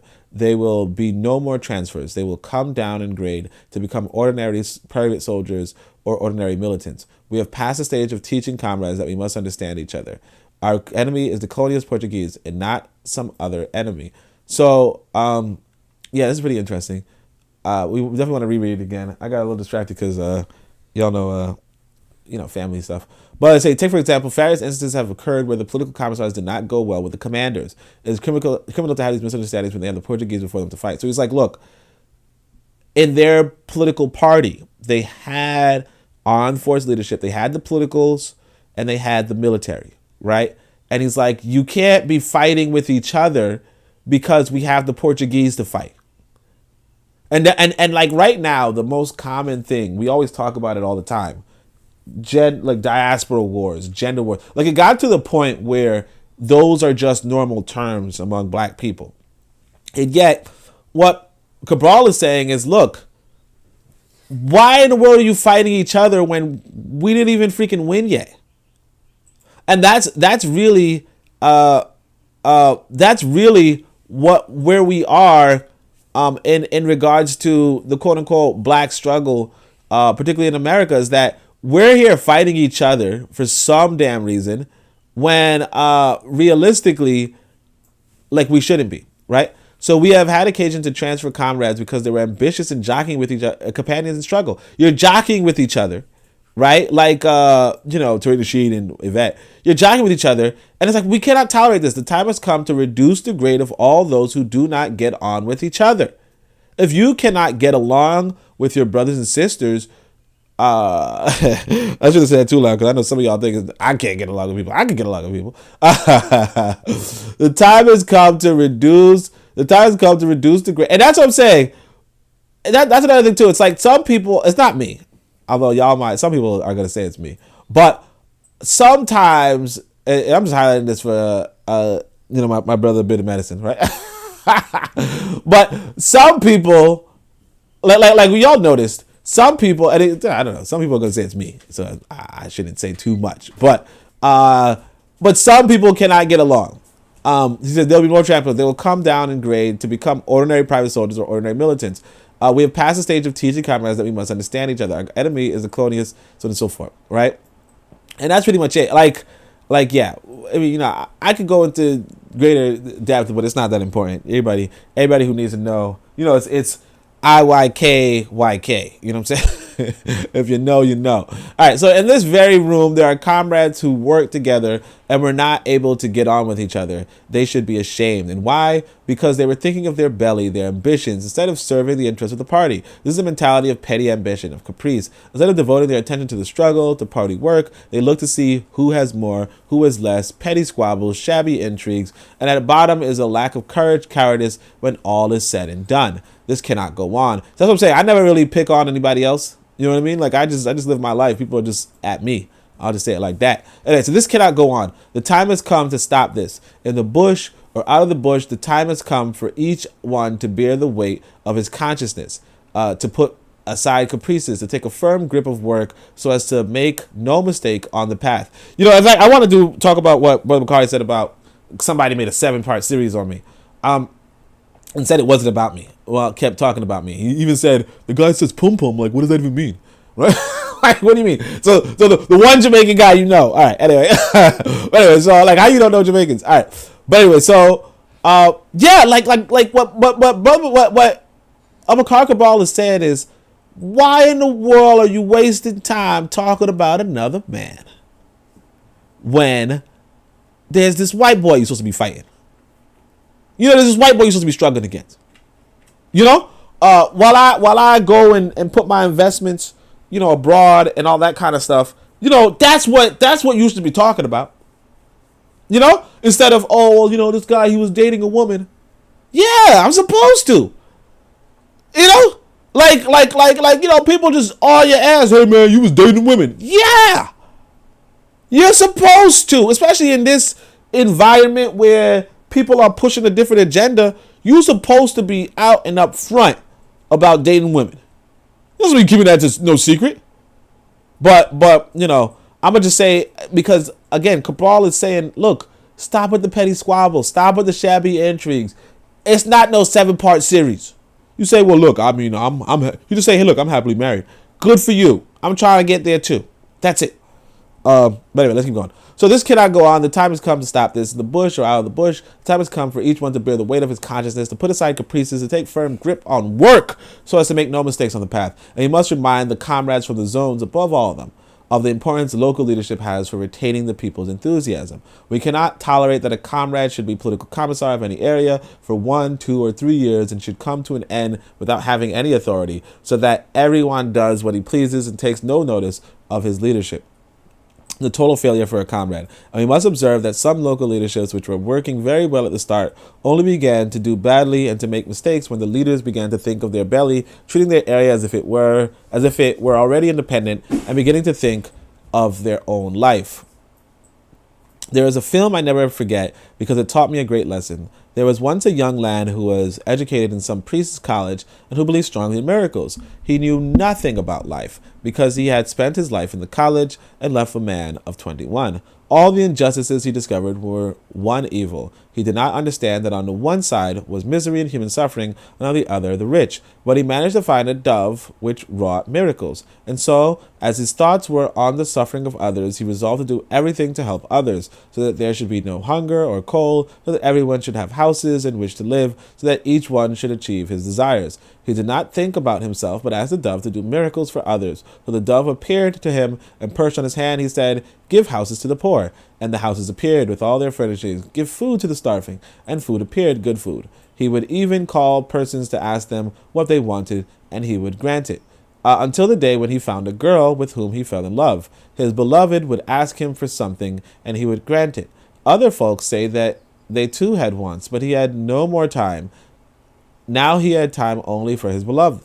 Suddenly the dove took wing and flew away. The miracles ended, and everything he had done as a miracle began to disappear, while the dove was still in his hand. The miracles ended. He could no longer do anything for others because he was thinking only of his girlfriend, of his belly. Okay? There's a great moral in this story, So far as we are able to think of our common problem, the problem of our people, of our own folk, putting in their right place our personal problems, and if necessary, sacrificing our personal interests, we can achieve miracles. That is how all the leaders, responsible workers, and militants of our great party must be in the service of liberty and the progress of our people. So this was an interesting thing. I don't know what this film is. I'm not really interested in it either, to be honest. I mean, I might watch it, because it's just a film. But interesting, But that's kind of like that's why it's better to have already been married. You see what I'm saying? Because you're gonna be in this stage in your if you're not married yet, you're gonna go and get married, right? Or you're going to find a woman Speaking to the men, obviously, right? You're going to find a woman, or as a woman, you're going to find a man who's going to make demands of you. And by making demands of you, they're going to change the trajectory of your thinking. Okay?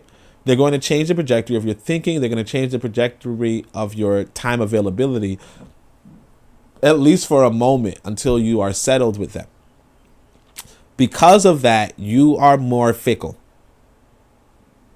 You are more fickle. You don't see it yet, but you are more fickle. And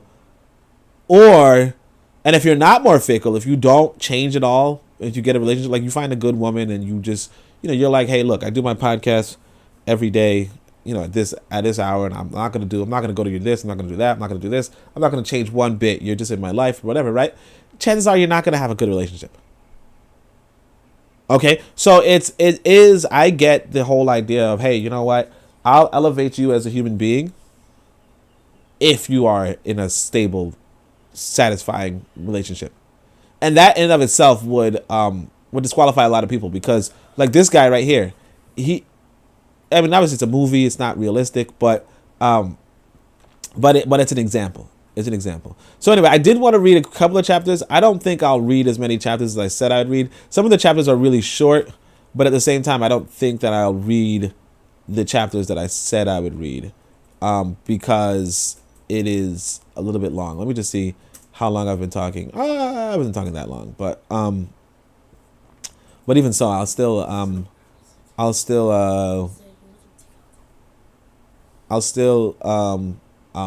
not do that.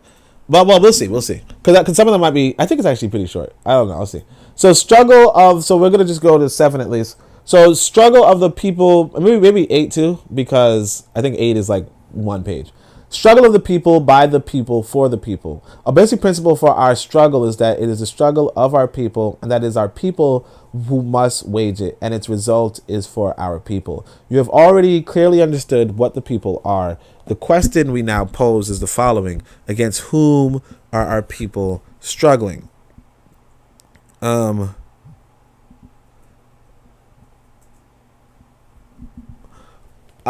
Against whom are our people struggling? Obviously, a people's struggle is effectively theirs if the reason for that struggle is based on the aspirations, the dreams, the desires for justice, and the progress of the people themselves, and not on the aspirations, dreams, or ambitions of half a dozen persons, or as a group of persons who are in contradiction with the actual interests of their people. Against whom most our people struggle? We answer this clearly right from the start. We are colonies of Portugal and Guinea and Cape Verde, are dominated by we as colonies of Portugal are dominated by a foreigner, but it's not all foreigners who dominate us, and within Portugal is not all the Portuguese who dominate us.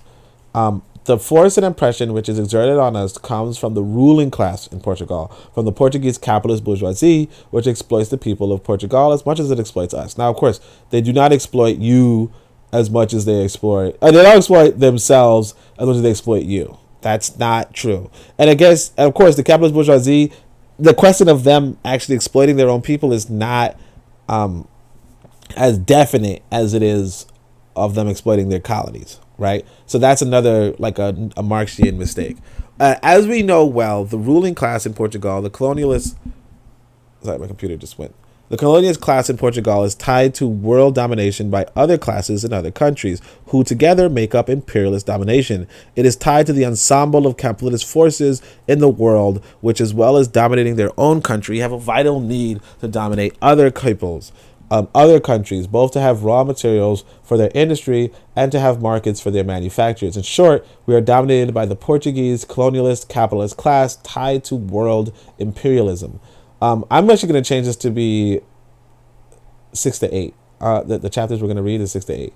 So let me just change that right now, so that we don't think. I think that's actually a sufficient reading, and then next time we could do 9 to 12 or something, or 9 to 12 is good. Our people are therefore struggling against the Portuguese capitalists. Let me see, 9 to 12. 9 to 12 is how many? That's 4 chapters, and then 6 to 8 is 3. Yeah, okay. All right, our people are therefore capitalists. Our people are therefore struggling against the Portuguese capitalist colonial class, and struggling against the means necessarily to struggle against imperialism, because the Portuguese class is a piece, albeit minute or rotting, of imperialism. So we know against whom we are struggling. But we face the question not only of liberation, but also of progress for our people. And on this basis, we quickly see that our struggle cannot only be against foreigners, but also must be against their internal enemies, who all the social strata of our land, of classes of our land, who do not want progress for our people, but merely want progress for themselves, their family, their own. And so we can say that our people's struggle is not only against anything that might be contrary to their liberty and independence, but also against anything that might be contrary to their progress and happiness. The struggle in our land must be made by our people. We cannot for a moment think of liberating our land, of building peace and progress in our land by bringing in foreigners from outside to come and struggle for us. In Guinea and Cape Verde, we are the ones who must struggle. We are the ones who must buckle down to all the means of struggling. And in fact, this is what has happened. So there's two things here. One, obviously you're fighting the foreigners, the Europeans, but unfortunately he's saying you're not fighting all Europeans, just the European leadership, which is it's a little accurate, right? On the other hand, he's like, look, you're not just fighting the foreigners, you're also fighting the enemies within. I call it the Ascari, okay, in my literature, but you're fighting the Ascari as well, right? On top of that, he's saying you're not going to be appealing to Africans around the world to help you in your struggle, right? Which is kind of something that other people will say, which is, the kind of like hold your own nuts, He's like, we got to hold our own nuts, pretty much. Shout out to y'all boy, Tariq. Anyway, so let's keep reading. And we're just gonna finish soon, right? Well, hopefully. It is not quite common to hear this exchange in our party. Someone asks, "Are you for the people?" and the other responds, "No, I'm army." "Are you of the people?" "No, I'm militia." "Are you of the people?" "No, I'm a responsible worker." This is how we commonly talk, but all those folk are people. It is enough to see where our combatants, our responsible workers, our leaders come from to understand that they're all people from our land. Naturally enough, in the armed struggle in Guinea, the majority are from Guinea itself. Likewise, in the struggle for Cape Verde, the majority are from Cape Verde itself. Guinea and Verde are separated by sea, and it is not easy to transfer large forces from one point to the other. But there can be no doubt that if our people who wage our struggle, that through their children as militants, leaders, combatants, militia, etc., the fundamental strength is our people themselves, our population, or rather the population linked to the work of our party, mobilized and organized by our party, has from the beginning fed our struggle, borne sacrifices for our struggle, and so has been the principal strength of our struggle. It would have been impossible for us to wage the struggle in the era of clandestinity, were it not that our people kept us alive among them like a fish in water. The enemy knows that it is our people who share in the struggle, and so they make efforts to separate the part of our people who are party and the part of our people who are population, to draw from us this principal strength in the liberation struggle, namely the support of the mass of the people. We might say that our struggle has the most potential for victory the more we can keep up our side of the support of the mass of the people in our land. The Portuguese know this too, and so they are making every effort to take the support from us. There are people who struggle, and so separate our part of our people who are in party and the part of people who are in population. So he's like, there's party and population, and realistically, the enemy knows that there's quote unquote power to the people. You know what I mean? So anyway, so our struggle is for our people because its objective, its purpose is to satisfy the aspirations, dreams, and desires of our people to lead a decent and worthy life, as all the peoples in the world want, to have peace in order to build progress in their land, to build happiness for their children. We want everything we win in this struggle to belong to our people, and we want to do our utmost to form an organization such that even if some want to divert the conquest of the struggle to their own advantage, our people will not let them. This is very important. Exactly. You don't want to shift the struggle towards, just individual benefit. Although I do not want people to forget that individual benefit is actually important. I don't want people to forget that. So our people now do really feel the struggle is theirs, not only because it is their children who have the weapons in their hands, not only because it is their children who study and are trained as cadres, nurses, doctors, engineers, technicians, etc., not only because it is their children who lead, but also because even in the village, the militiamen or civilian population take up what principally symbolizes our struggle, weapons.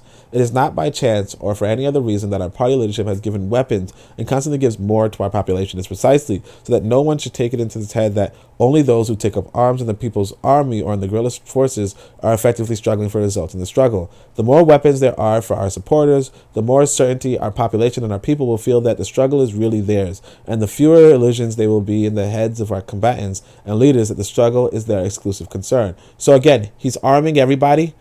And that's actually interesting for the case of disarmament, right? If you don't have firearms for your protection of your people, right, you feel like the protection of your people is not your responsibility,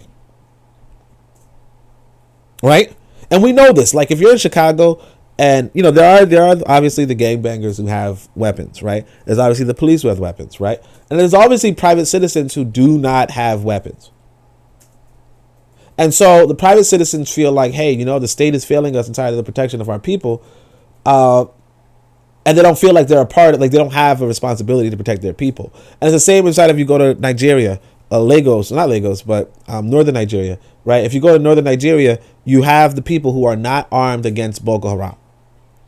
And so they don't feel like, hey, look, it's my responsibility to, like Boko Haram right now is going to schools and kidnapping children. Going to hospitals and kidnapping doctors, right? And the people are unarmed to do anything about this. Not to say that you can't necessarily arm yourself against, you know, an invading armed force, you know, what have you. But at the same time, it's like, do you feel a responsibility to do so? And I mean, obviously, it's easier said than done, you know. If you see the weaponry that gang leaders have or Boko Haram has or the people or the gangs inside of Haiti have, you might be like, well, you know, I don't know if my shotty's gonna do much. But at the same time, it's like what he's saying is, look, you're not gonna be under the illusion of somebody of not being a part of the struggle unless you're a part of it, unless you arm yourself. So he says, we are struggling for the progress of our land. We must make all the sacrifices to succeed with progress of our land of Guinea and Cape Verde. We must put an end to all injustices, misery, and suffering. We must guarantee for the children born in our land today and tomorrow a certainty that no barrier or wall shall be put in their way. They must go forward according to their capacities to give their utmost. They must constantly improve the lot of our people and our land, serving not only our interests, but also those of Africa and of all mankind. That is why from the start, our party set out on the best course of this, namely organization based on mobilizing our people, mobilizing the population of our land for the struggle against Portuguese colonialism. Our party has trained the children of our land to mobilize the people of our land.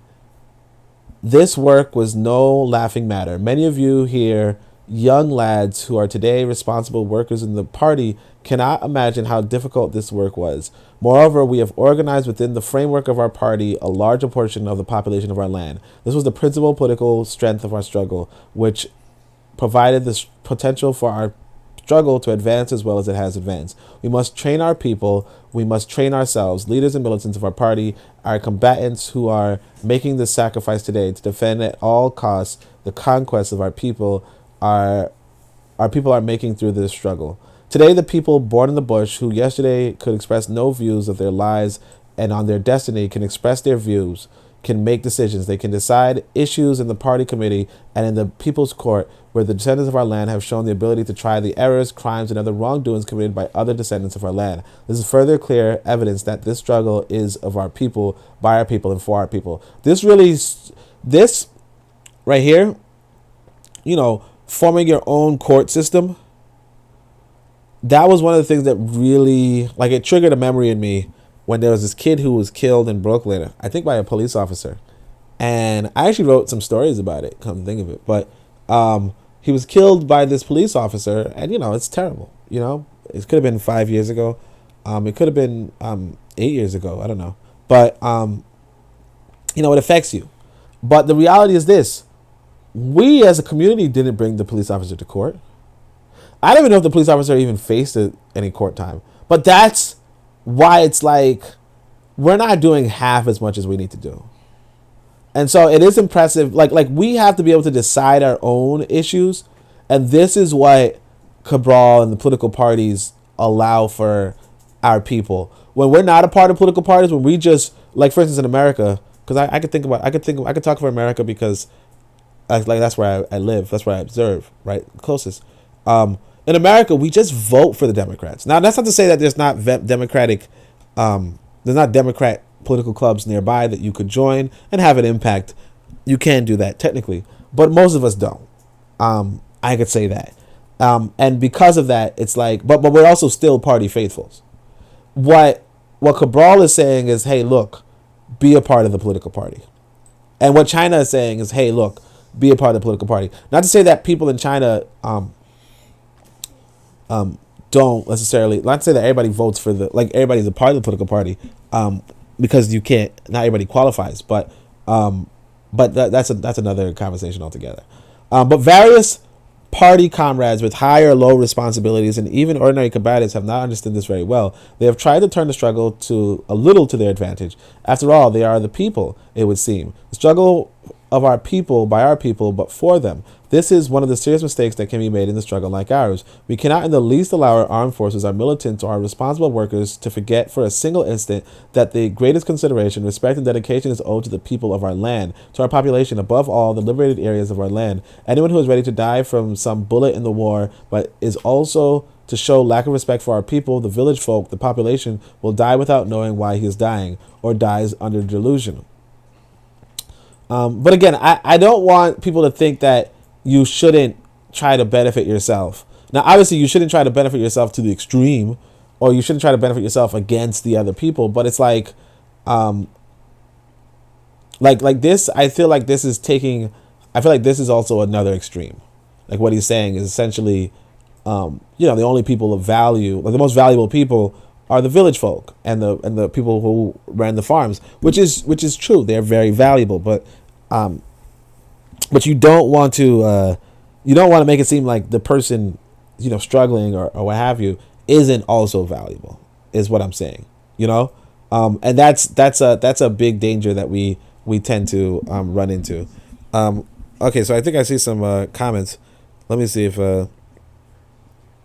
says Consider Cheek says the state is not there to protect you. Right, something is better than nothing. But black folk don't even stand for what Democrats stand for. That's the craziest part about it. Exactly, yeah, and that's what I'm saying. Like we don't have a say in the Democratic Party. You have like the labor unions, you have the LGBT now, you have the so on and so forth. Like those are much louder, prominent voices among the Democrats. You have your handful of black folk, but it's not even remotely the same. It's not even like they're not speaking for all of us, and a lot of them are kind of speaking in the interest of like their own agendas. Obviously, yeah, and most things that black people get, quote unquote, politically are pretty minor in comparison to what other people get. In the sense of we got this federal holiday, but that's like the federal holiday yesterday. But it's like, okay, you know what I mean? like there's a lot more that needs to be done, and I personally didn't get PTO. So, like I said, I'm going to just do this at work. I'm going to protest my own protest. No, I'm joking. I'm not protesting. But anyway, so the more we can do in our land to raise the morale of our people, to give them greater courage and greater enthusiasm for the party, the more it helps to present the more it helps the present and future of our people, helps our party. Anything that is done to destroy the population's confidence in us, to bully the population, to show lack of consideration for them, to steal their goods, to abuse their sons and daughters, is the worst crime that a combatant, comrade, or a responsible worker could commit. It damages our party and damages the future and present of our land. And this is there was this brother who wrote this, who did this presentation on why he doesn't like Tanzania, or the cons of Tanzania. And a lot of things he said were not cons, but one of the things that he did say was a con and is related to this is how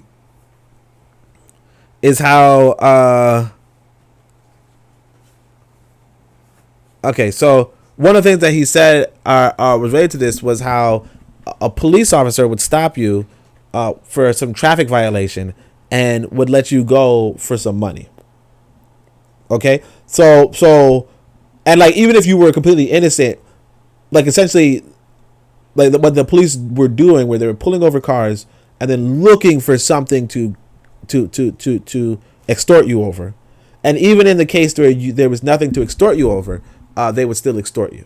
So he's saying what Cabral is saying is like that kind of behavior is the one that really is negative for black people. The other one, of course, the other con that the brother said was because he said some things that weren't really cons, like they use cash instead of card, or it's hot, like yeah, of course it's hot. He's like, it's at the equator and it's hot. It's like, yeah, duh. But one of the other cons was that they would charge you more if you're a foreigner, which some people agree to, some people don't. Well, obviously, if you're a foreigner, you don't. But anyway, so it's like it is better that we should be few in number but incapable of doing any injury to the population of our land than that we should be numerous but include folk capable of causing harm. For anyone among us who turns the population against our party, to mistrust the party, to lose confidence in the party, is the best ally the Portuguese could have. And what I am saying is not in my imagination, that there are comrades who behave badly towards our population. Fortunately, the situation has become much better because the party has been vigilant in this matter. So each moment of this great struggle we are waging, we must focus on two phases. One, against the colonialist capitalist ruling class in Portugal and imperialism, which want to dominate our land economically and politically. The other, against all the internal forces, whether material or spiritual, meaning ideas from the mind, which might arise against our people's progress on the path of liberty, independence, and justice. Their demands courageous struggle against imperialist agents, but in addition, permanent and determined struggle against those who, even if they are militant, responsible workers or leaders of the party, do anything which could prejudice or our people's march to total conquest of their dignity, their liberty, and their progress. Now, actually, let me see if this is actually only one page, because I think it might have been chapter 9, which is only one page. Yeah, so it might have been chapter 9. So chapter 9, nope, it's not. Okay, so we'll actually just, not everyone is of the party. So we'll actually just end here, because I think, so we'll just go to 6 to 8. Yeah, I think we just finished. 6 to 7. We'll just do 6 to 7, and another time well, this one looks pretty long. 9 looks pretty long, because 9 is so long. 10, yeah, so it looks like 8 wasn't that long. So 9, yeah, so 8 wasn't that long. So I think we should do 8. And then, because 9 is stupid long. We'll just do 8, because we want to progress through this book so that we can get it out of the way. And like we actually delayed this for like a couple of years, like for a few years. So yeah, this is not that long. We're just gonna do this now, because we want to get to other books. I want to tell you guys, Booker T. Washington really wrote some pretty good books, and because he did, I want to go over those with you guys too. But in order to get to Booker T. Washington, like, we can't just start new books over new books. We already have 2 books running right now, but we'll just go over this one, chapter 8. It's not going to be that long. Obviously, it is pretty long. You guys could always come back, play it on fast forward if you want to. I don't mind. I appreciate everybody for being here, obviously. But like I said, today's the day after. It's the day after Juneteenth. So let's celebrate with some political consciousness, right? So anyway, independence of thought and action. So another important principle in our party line is the following: independence in our thought and in our action. We are struggling for the independence of our land, for the independence of our people. The first condition for this is that our party and its leadership should be independent in its way of tackling questions and of answering them. It is the action inside or outside our land. This has been our party line. All decisions we take in the framework of our party about our work inside or outside our land on the African or the international plane are taken within absolute independence in our way of thinking and acting. This is one of our sacrosanct principles, which we must defend at all costs. But we must understand that independence is always relative. In many things we have to decide, for example, we have to gauge them in the light of the interests of our neighboring countries as well as us to go forward. In many decisions we take on the African or international plane, we are guided by the interests of Angola and Mozambique as well. Some positions we may take, or even some decisions on war material, for example, or our actions are not solely dependent on us, but are also dependent on our friends who give us aid, but this does not destroy the truth of the principle. So he's like, you don't really have independence, right? I mean, because you also have to think about your brothers and sisters throughout Africa, right? Or throughout the world. Right, the PAIGC leadership has always acted on the basis of independence of thought and action. We have been capable and must constantly be more so of thinking deep about our problems so as to be able to act correctly, to act strongly so as to not be able to think more correctly. Many comrades have not done this in keeping with their responsibilities.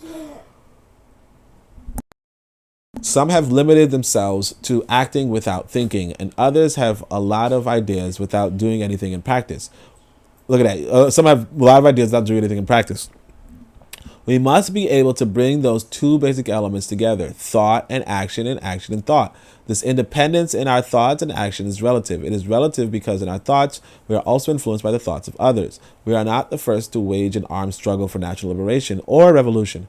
Others have done this. There are other experiences. We did not invent guerrilla warfare. We invented it in our land. But in the framework of this relative independence, we must be aware that no struggle can be waged without an alliance, without allies.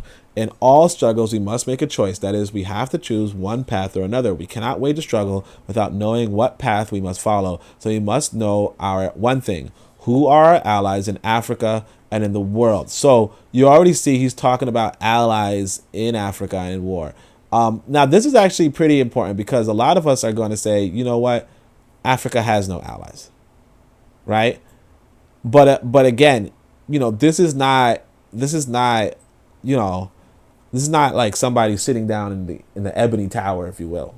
This is not that guy. This is the guy who goes to the bush and shoots a Portuguese in the face. That's this guy. So, it's not that you shouldn't listen to him, or it's not that you should listen to him because he shot some guy in the face. It's just that, he's bringing it to you pragmatically and realistically, as opposed to idealistically. And that's important too. So we talk a lot about Africa, but we in our party must remember that before being Africans, we are men, human beings who belong to the whole world. We cannot therefore allow any interest of our people to be restricted or thwarted because of our conditions as Africans. We must put the interests of our people higher in the context of the interests of mankind in general, and then we can put them in the context of the interests of Africa in general. In Africa, our allies are those governments, parties, or states, individuals, or organizations who really want effective independence for Africa, who really want their people's independence, economic independence, so as to hold their history in their hands, for their people to hold the wealth in their hands, so as to advance, so as to build a better life. But our specific and immediate allies, anyone openly opposed to Portuguese colonialism in Africa. You know that there are Africans who are not in the least opposed to Portuguese colonialism, but our closest allies, our real allies, is anyone who not merely offers words, but also aid against Portuguese colonialism. It's not enough to say, I'm an African, for us to say that person is our ally. They are mere phrases. We must ask him frankly, do you in fact want the independence of your people? Do you want to work for them? Do you really want your independence? Are you really opposed to Portuguese colonialism? Do you help us? If the answers are yes, then you are our ally. And this is actually, you got to turn it back. Like I said, we're going to highlight this. Let me actually just highlight all this thing. You want to turn it back to people who say, hey, you know what? You guys know this is the pro-black perspective. So you are going to have people who are going to say, hey, look, I'm pro-black, right? I'm pro-black. And it's like, okay, but do you want the independence of your people? Right? Because if you don't want the independence of your people, right, do you want to end American colonialism? If you don't want to end American colonialism, then I don't know if I would call you an ally. And so you see that when we talk about, You see that when we talk about quote unquote, descendants of, like people who wave the American flag. Like if you're waving the American flag, right? Like are you against American imperialism? And if you're not, okay, we get it. That's fine. You're not against American imperialism. But just let us know that. Like we love that you're black. We love your complexion. We love that you're African, but you're not an ally. If you want American imperialism. That's it.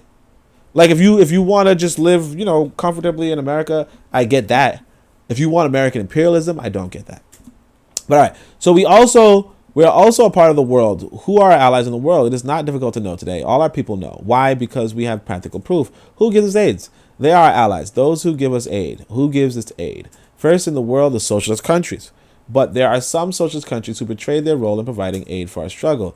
In being our allies, when they put the interests of their state, their concerns, their ideas above the interests of our struggle, they went so far sometimes as to try in an underhand way to divide us, so to defend their ideas rather than the interests of our struggle. So even the socialist environment, one must ask specifically, do you in fact help us? Do you do nothing against us? Are you giving us the aid you can, the aid you owe as part of the world vanguard? If you are fulfilling your duty as our allies. If not, then you are not in fact our allies. So again, this is kind of the quote unquote Negro wake up call.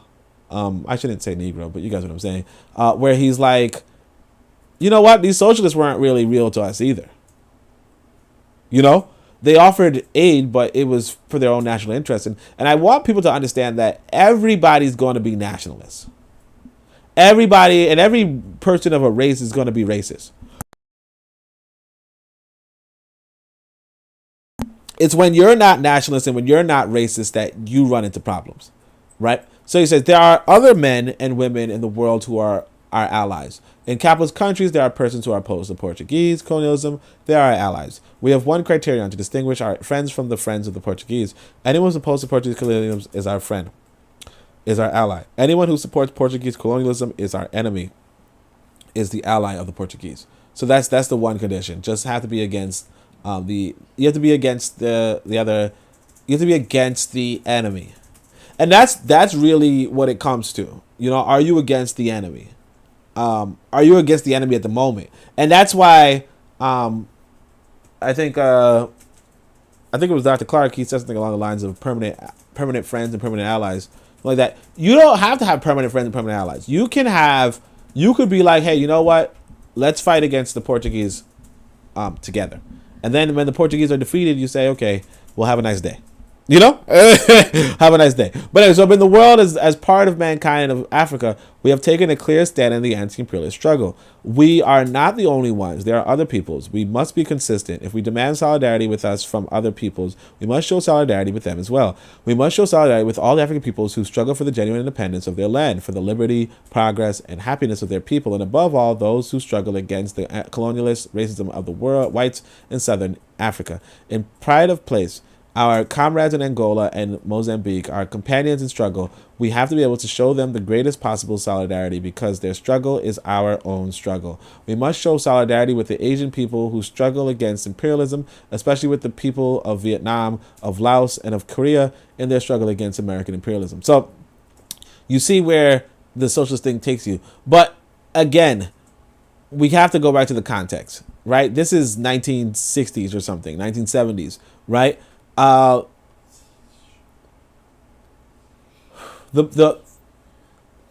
more you fight your enemy, or the more divided your enemy, the weaker they are. Okay? The more divided your enemy, the weaker they are.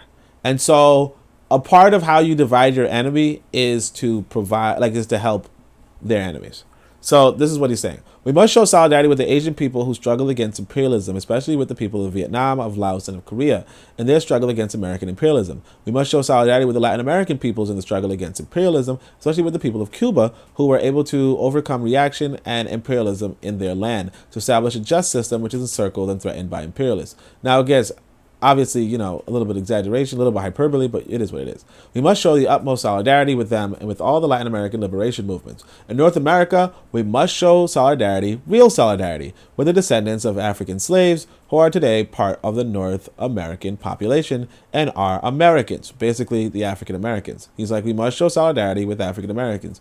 We have to give courageous support to their struggle without pretending that we are going to wage the struggle for them. He's like, look, we can't wage the struggle for them, right? He says, our duty is to wage our struggle in our land. Neither in Africa nor anywhere else are we going to wage a struggle for others. We are going to struggle in our land. That is difficult enough, let alone struggling for others. And again, so some people, so basically a lot of people take issue with the quote unquote African Americans for saying something like this, right? But it's like, again, it's a recurring theme among African Americans, one, but two, it's not a bad thing to say. It's just being realistic, and that's why I even, like I said, I'm not hard against the ABAs, right? I kind of just like leave it alone, really.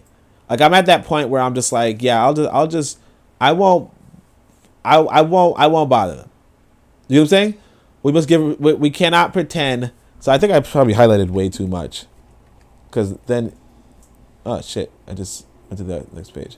I think I might have highlighted too much, so you can't even see what I'm highlighting, because it's like this is actually really important.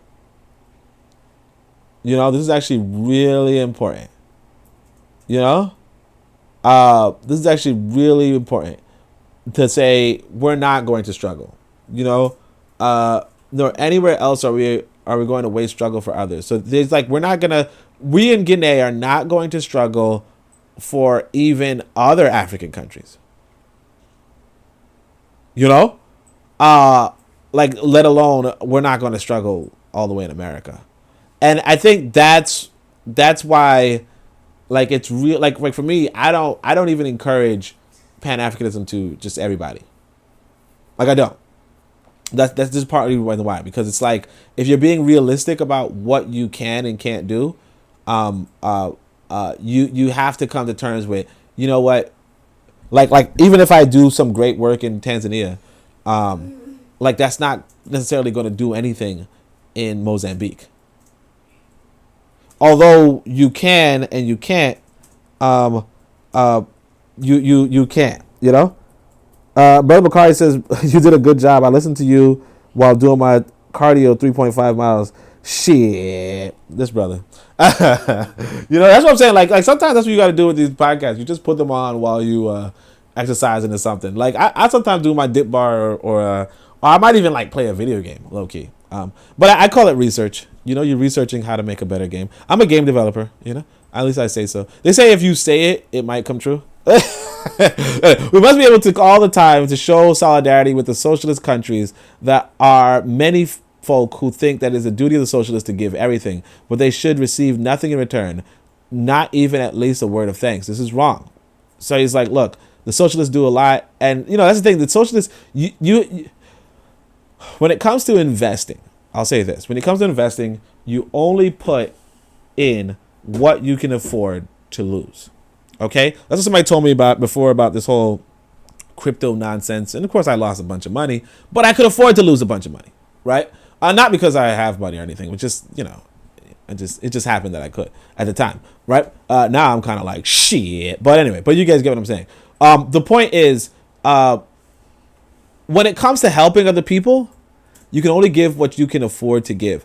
And unfortunately for Africa at this moment, and for the near future, it's poor. You know, it might have a lot of resources, but this is what I said on the Discord, and what I think people should really understand is that even if you are on a gold mine, right? Just because you're on a gold mine doesn't mean you'll be rich, right? In order to be rich from a gold mine, you have to be able to sell the gold.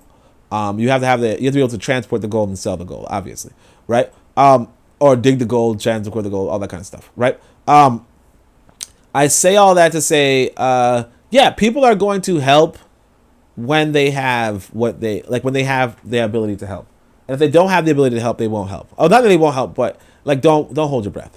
So anyway, if the German Democratic Republic gives us, so we're only one page left, gives us aid. If the Soviet Union gives us more aid than anyone, if other countries give us aid, that this does not fall from the sky. It comes from the labor of their countrymen, the labor of their workers, and the sweat of each one's brow. There's nothing falls from the sky except rain and snow, and here we have only rain. We have to be aware of this and have the courage to thank them. When something is being done against them, we should close in solidarity with them, stand at their side because they are our companions in struggle. They help us. Many comrades went to study in the socialist countries, and instead of showing solidarity with them, their friends, they live there and come back enraged against them. Because such comrades do not have awareness, but only obsession, only complexes. Many Africans behave like this. Many comrades know what sacrifices are made to help us, but they are not able to develop friendship and dedication towards those who give us aid. That is not the party line. Our party must be appreciative, must show solidarity with those who give us aid. Happily, many comrades have understood this properly and have behaved extremely well in this regard. And, you know, it reminds me of this time. So I made a nice friend. Because Sister Cheek says, "Why is it poor? It really tears that apart. Let's really tear that apart." Yeah. We should definitely get into that. But before that, I want to say this. I have this sister in so y'all know I got into a little bit of, you know, trouble with the law in Tanzania, right? And the sister came through and helped me, right? She came through and helped me, and, you know, occasionally I would treat her. Now, of course, this wasn't no romantic thing, right? It was just like she came through, helped me. Good friend. She was a good friend. So after I came back to America and, you know, I got my JOB back or whatever, my just over broke back, you know, I was just over broke. So I sent her, just surprisingly, just dropped some money in her account, right? She was she was ecstatic. She was so happy and all that kind of stuff, right? Eventually, though, she asked me for some more money, right? Which she never really did before. You know, I just used to just give her gifts because she was a friend, a real friend, right? Beautiful lady too, but just a good friend, right? But I had to explain to her, look, you know, even though I gave her that gift, it's like, look, you know, the work that I do, I mean, obviously you guys might say, hey, you know, you're talking at your job right now. But anyway, but like the work that I was doing, you know, particularly when the workload was a little heavier, was really damn heavy. And for me to, and the money that she was asking for was kind of like what I would get in a couple of days, or if not like, you know, maybe even a week. I don't know. But it was a lot of money, right? So it's like, no, I'm not going to put all those freaking hours into, like, just put those hours and just give it to you. You know what I mean? I'm not going to just work all those hours. And like because, you know, she had this impression that people in America just had a lot of money or something, right? It's like, no, a lot of us do not. Like, a lot of us do not have a lot of money, and it's a lot of damn work to just be handing over to to a woman who's not even like not even your wife, not even your girlfriend, not even nothing. It's just your friend. Like, you're like, no. You know, when he's talking about, hey, many Africans behave like this, where we just don't, like, we don't know the sacrifices that other people do in order to be able to give aid, right? And they're not just talking about money here, obviously. But, you know, I have to relate it to, you know, something that we could all understand, right? A lot of us, like, for instance, everybody here in the chat, you know, we're working hard.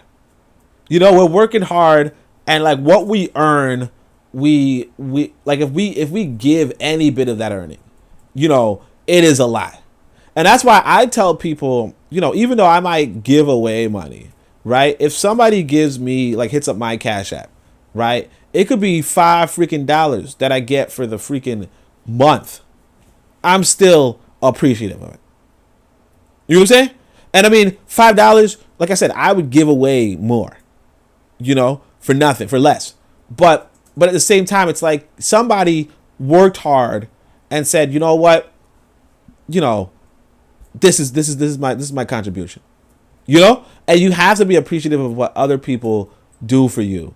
And that's what Amilcar Cabral is saying here too.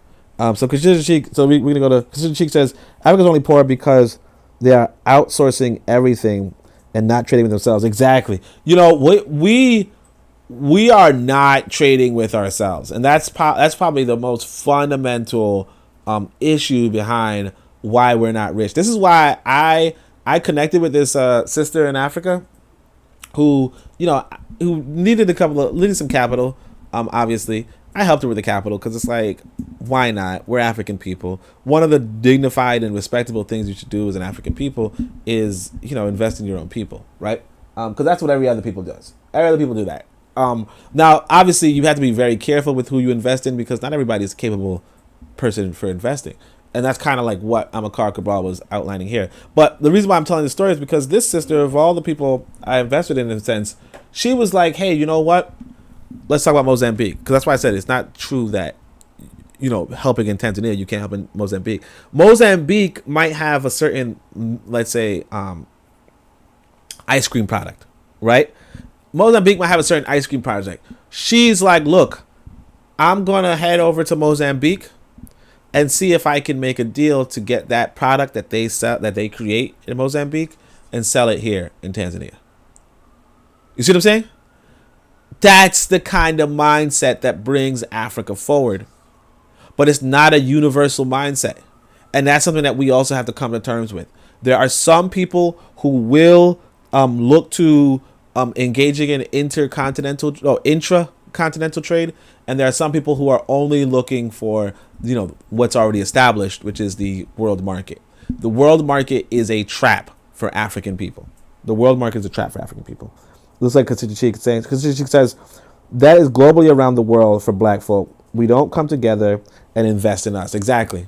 And that's the thing. It's like a lot of us as black people, we are only participating in the quote unquote world market. The world market is the European market. The world market's the European market. Almost every black person in their 30s could tell you about Dragon Ball Z. They could tell you about Dragon Ball Z. They could tell you about Naruto. They could tell you about Pokemon. They could tell you about PlayStation 5. All of these products are products on the European market via Japan.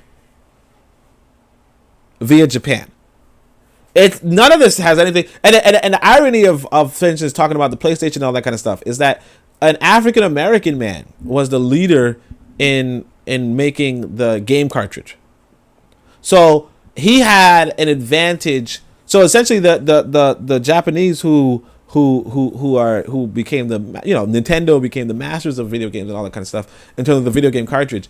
They got that technology from America, mainly under the leadership of an African American man. And that's the crux of it. The crux of it is that we have the capability, we have the ability, and if we could have made the African market, and we could have named that the world market, but instead the Europeans made the European market and named it the world market, and we bought into it hook, line, and sinker, and that's where we get screwed over, because if you're in another person's market, you're always losing, always. I cannot go to Chinatown and win. If I go to Chinatown, and it's not the European market, that'll be the Asian market, but if I go to Chinatown, Chinatown's winning, not me. So any people who go to the European market, the quote-unquote world market, are going to lose, and that's what our people are doing. That's why our people are poor. And that's the simplest I can say it. But all right, let's go to the reading again, and it's only like a couple of more paragraphs. So, in the list of our allies, and by the way, if you guys have any more questions or concerns, now would be the time, because you guys know, like a lot of people have podcasts and they don't know how to close it. I kind of just close it. You know what I mean? Like I'm not one of those people who don't know how to close something. I like I close. You know what I'm saying? So in the list of our allies, we must put very high the name of the Republic of Guinea as our first ally. Our most cherished brothers, those who have given us most help. Generally speaking, it is the country which helps us most through all kinds of facilities it gives us. It has also accepted to sacrifice its own people through the shelling of its villages. We must put high up the name of Senegal, although not as high as that of Guinea, even though we know there have been difficulties for us. By the way, another thing about Guinea is that there's like 3 African countries with this name, I think. the word Congo and the word Guinea appear in a lot of African countries. And I think they're actually indigenous African words too. Indigenous African names. Even though we know there have been difficulties for us. Unhappily, Senegal, even today, is making many difficulties for us. For example, our supporters are not now allowed to go about in Senegal in uniform. Why? This is good for the Portuguese, but it is not good for us. It is a long time since they did not want us to enter Senegal armed. Now they do not want us to enter in uniform. Why are they making this trouble? But even so, we must say that Senegal helps us a little. We must be aware that this also has a certain value for our struggle. Although as I say again, there may be many difficulties, and we are already beginning to be tired of them. So he's like, look, in Senegal, they did not want you to wear your uniform around there. So he says, in connection with Guinea, we must put very high the name of PDG, Democratic Party of Guinea. It is our people's good fortune that Guinea should have a party like the PDG, led by a man like Sekou Touré. Oh, okay, guys, Sekou Touré is a legend. So Kwame Touré gets his name from Kwame Nkrumah and Sekou Touré. So the political party that Kwame Touré has, the African All Revolutionary People's Party, is modeled after the political thinking and leanings of Sekou Touré and Kwame Nkrumah. So yeah, Sekou Touré is a legend. And so, but like again, like so, the whole Guinea thing, I guess it's hard to tell who's who, but like yeah, Sekou Touré is a legend. All right, and so by really patriotic folk, really concerned for Africa, because if on each border of our land we had folks like those who are making such difficulties for us in Senegal, we should be in a bad way. We must be aware of this. There was no shortage of folk in Guinea who also wanted to make difficulty for us, and there are still some today, but the leaders, the party, always supported the liberation of our people. For a while they watched who was really struggling for this, and when they saw it was the PAIGC, they supported us to the hilt. And so that's another thing too. You see, he's like, hey, Sekou Touré was outside of Guinea, and there were different forces in Guinea. So it's hard to say which one's which, right? Guinea or Guinea, right? All right. So there were political forces in Guinea who were not Amilcar Cabral's, coterie, if you will, right? And so you can't just support one versus the other because you don't know who's worthy of support. But when you find out, which Sekou Touré did, he finds out, oh, look, Amilcar Cabral is the one to support the good leadership of Africa the same way Sekou Touré is the good leadership of Africa, right? So then he invests wholeheartedly. And that's what it is. Like, that's another thing that happens with our people is that, like I said, you can find a lot of people in Africa who want an investment, who want capital. And you can give them the investment, you can give them capital, and it's not going to come to anything. Okay? There was a sister, in fact, that I helped out with her business. I said, look, you don't have to pay me back for another 6 months, right? 6 months passed, and she made it seem like she was going to pay me back, but then she was like, I actually don't have it. Things aren't going that well. And it's like, how do things not go well? But that's where our people are, where it's like, realistically, you cannot, like, you don't know until you know. So you kind of maybe start small, or some people don't start at all. I would not say don't start at all. I would say start small and build up and build up and build up. That's what you want to do with the people when it comes to investing in people. In the context of the general anti-imperialist struggle, we also have as allies the working class movements in various countries in Europe or in America or in Asia, in the capitalist countries of Asia, but above all in Europe and America. They are also our allies as they struggle against imperialism, against the forces which dominate our land. We must be aware of this and develop our ties of friendship and solidarity with these movements. Let me see. So he says, in the context of general anti-imperialists, you also have allies in the working class movements. Look, he's like the working class movements in Europe and Asia and America, the capitalist countries. Yeah, and above all, the Europe and America. There are our allies as they struggle against imperialism. They don't really struggle against the forces. They don't. That's the thing. It's like you believe they're struggling against imperialism, but look how, hindsight. In hindsight. So he writes this book. Oh, no, I don't know when he wrote this book, but this book is printed in 1979, right? But he had this speech maybe in the 1960s, maybe in the 1950s. I don't know, right? 1960s probably, right? He had this speech in the 1960s, and he's like, hey, look, there are workers' struggles against imperialism in America. And there's workers' struggles, and there's this struggle against Portuguese imperialism in Guinea-Bissau, right? The one in Guinea-Bissau gets rid of Portugal in Guinea-Bissau. The one in America does not do anything. America is still one of the leading imperialist nations. Europe is still an imperialist nation. The capitalist countries of Japan, still imperialist, if you will, right? Japan and all that shit, all that thing, still, right? So it's to say that those worker struggles did not define the course of those countries. Now, not to say that you don't want the people to fight on your behalf. Like, not to say that the Vietnamese, like the anti-Vietnamese protests weren't helpful in the Vietnamese struggle, because you do want that. If you remember Sun Tzu's Art of War, you do want the morale of the people to go down internally. So it's not like it's that bad, but it is. But when we talk about realism, we also must recognize, or at least be explicit, so that you don't confuse people into the future. Because what happens is that we're going to read this and we're going to say, hey, you know what? Those struggles against imperialism were actual genuine struggles. They weren't. And that's what I want to talk about. Or that's pretty much the end of it. Beyond that, though, we have one comment.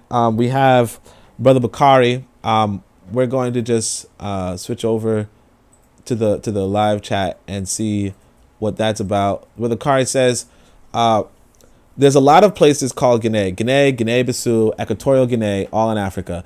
Papua New Guinea next to Thailand, but they are African people. They say they come from Africa. Oh, really? I didn't even know Papua New Guinea. I didn't know that was. I didn't know that they felt that they were an African people too. But I don't even know where that place is though. I'm not gonna hold you. And you know, I might say I'm Jamaican, but I'm also American, right? I don't know nothing about no geography. No, actually in New York City, we don't even know American geography. We really don't even know American geography. But anyway, that's pretty much looks like that's all the comments. So I thanks everybody for coming through. Let me just shout out everybody who was here. We had Brother Bakari, of course. Make sure you guys check out the Brother Bakari podcast. We have Better Medicine podcast. Make sure you guys check out Better Medicine podcast. We had Ronnie, Sister Ronnie, good sister, and we had Casidra Cheek.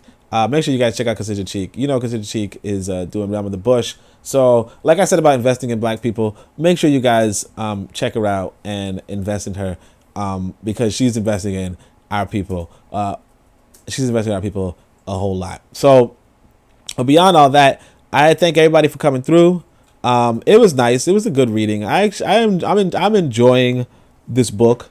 I think some of my older episodes on this book might not be as good as these later episodes, but I'm enjoying this book. Hopefully you guys are too. And until next time, of course, Shem Hotep, Anku Jas, and Neb Neb, Amen, Ma'at, Dua, Netcher.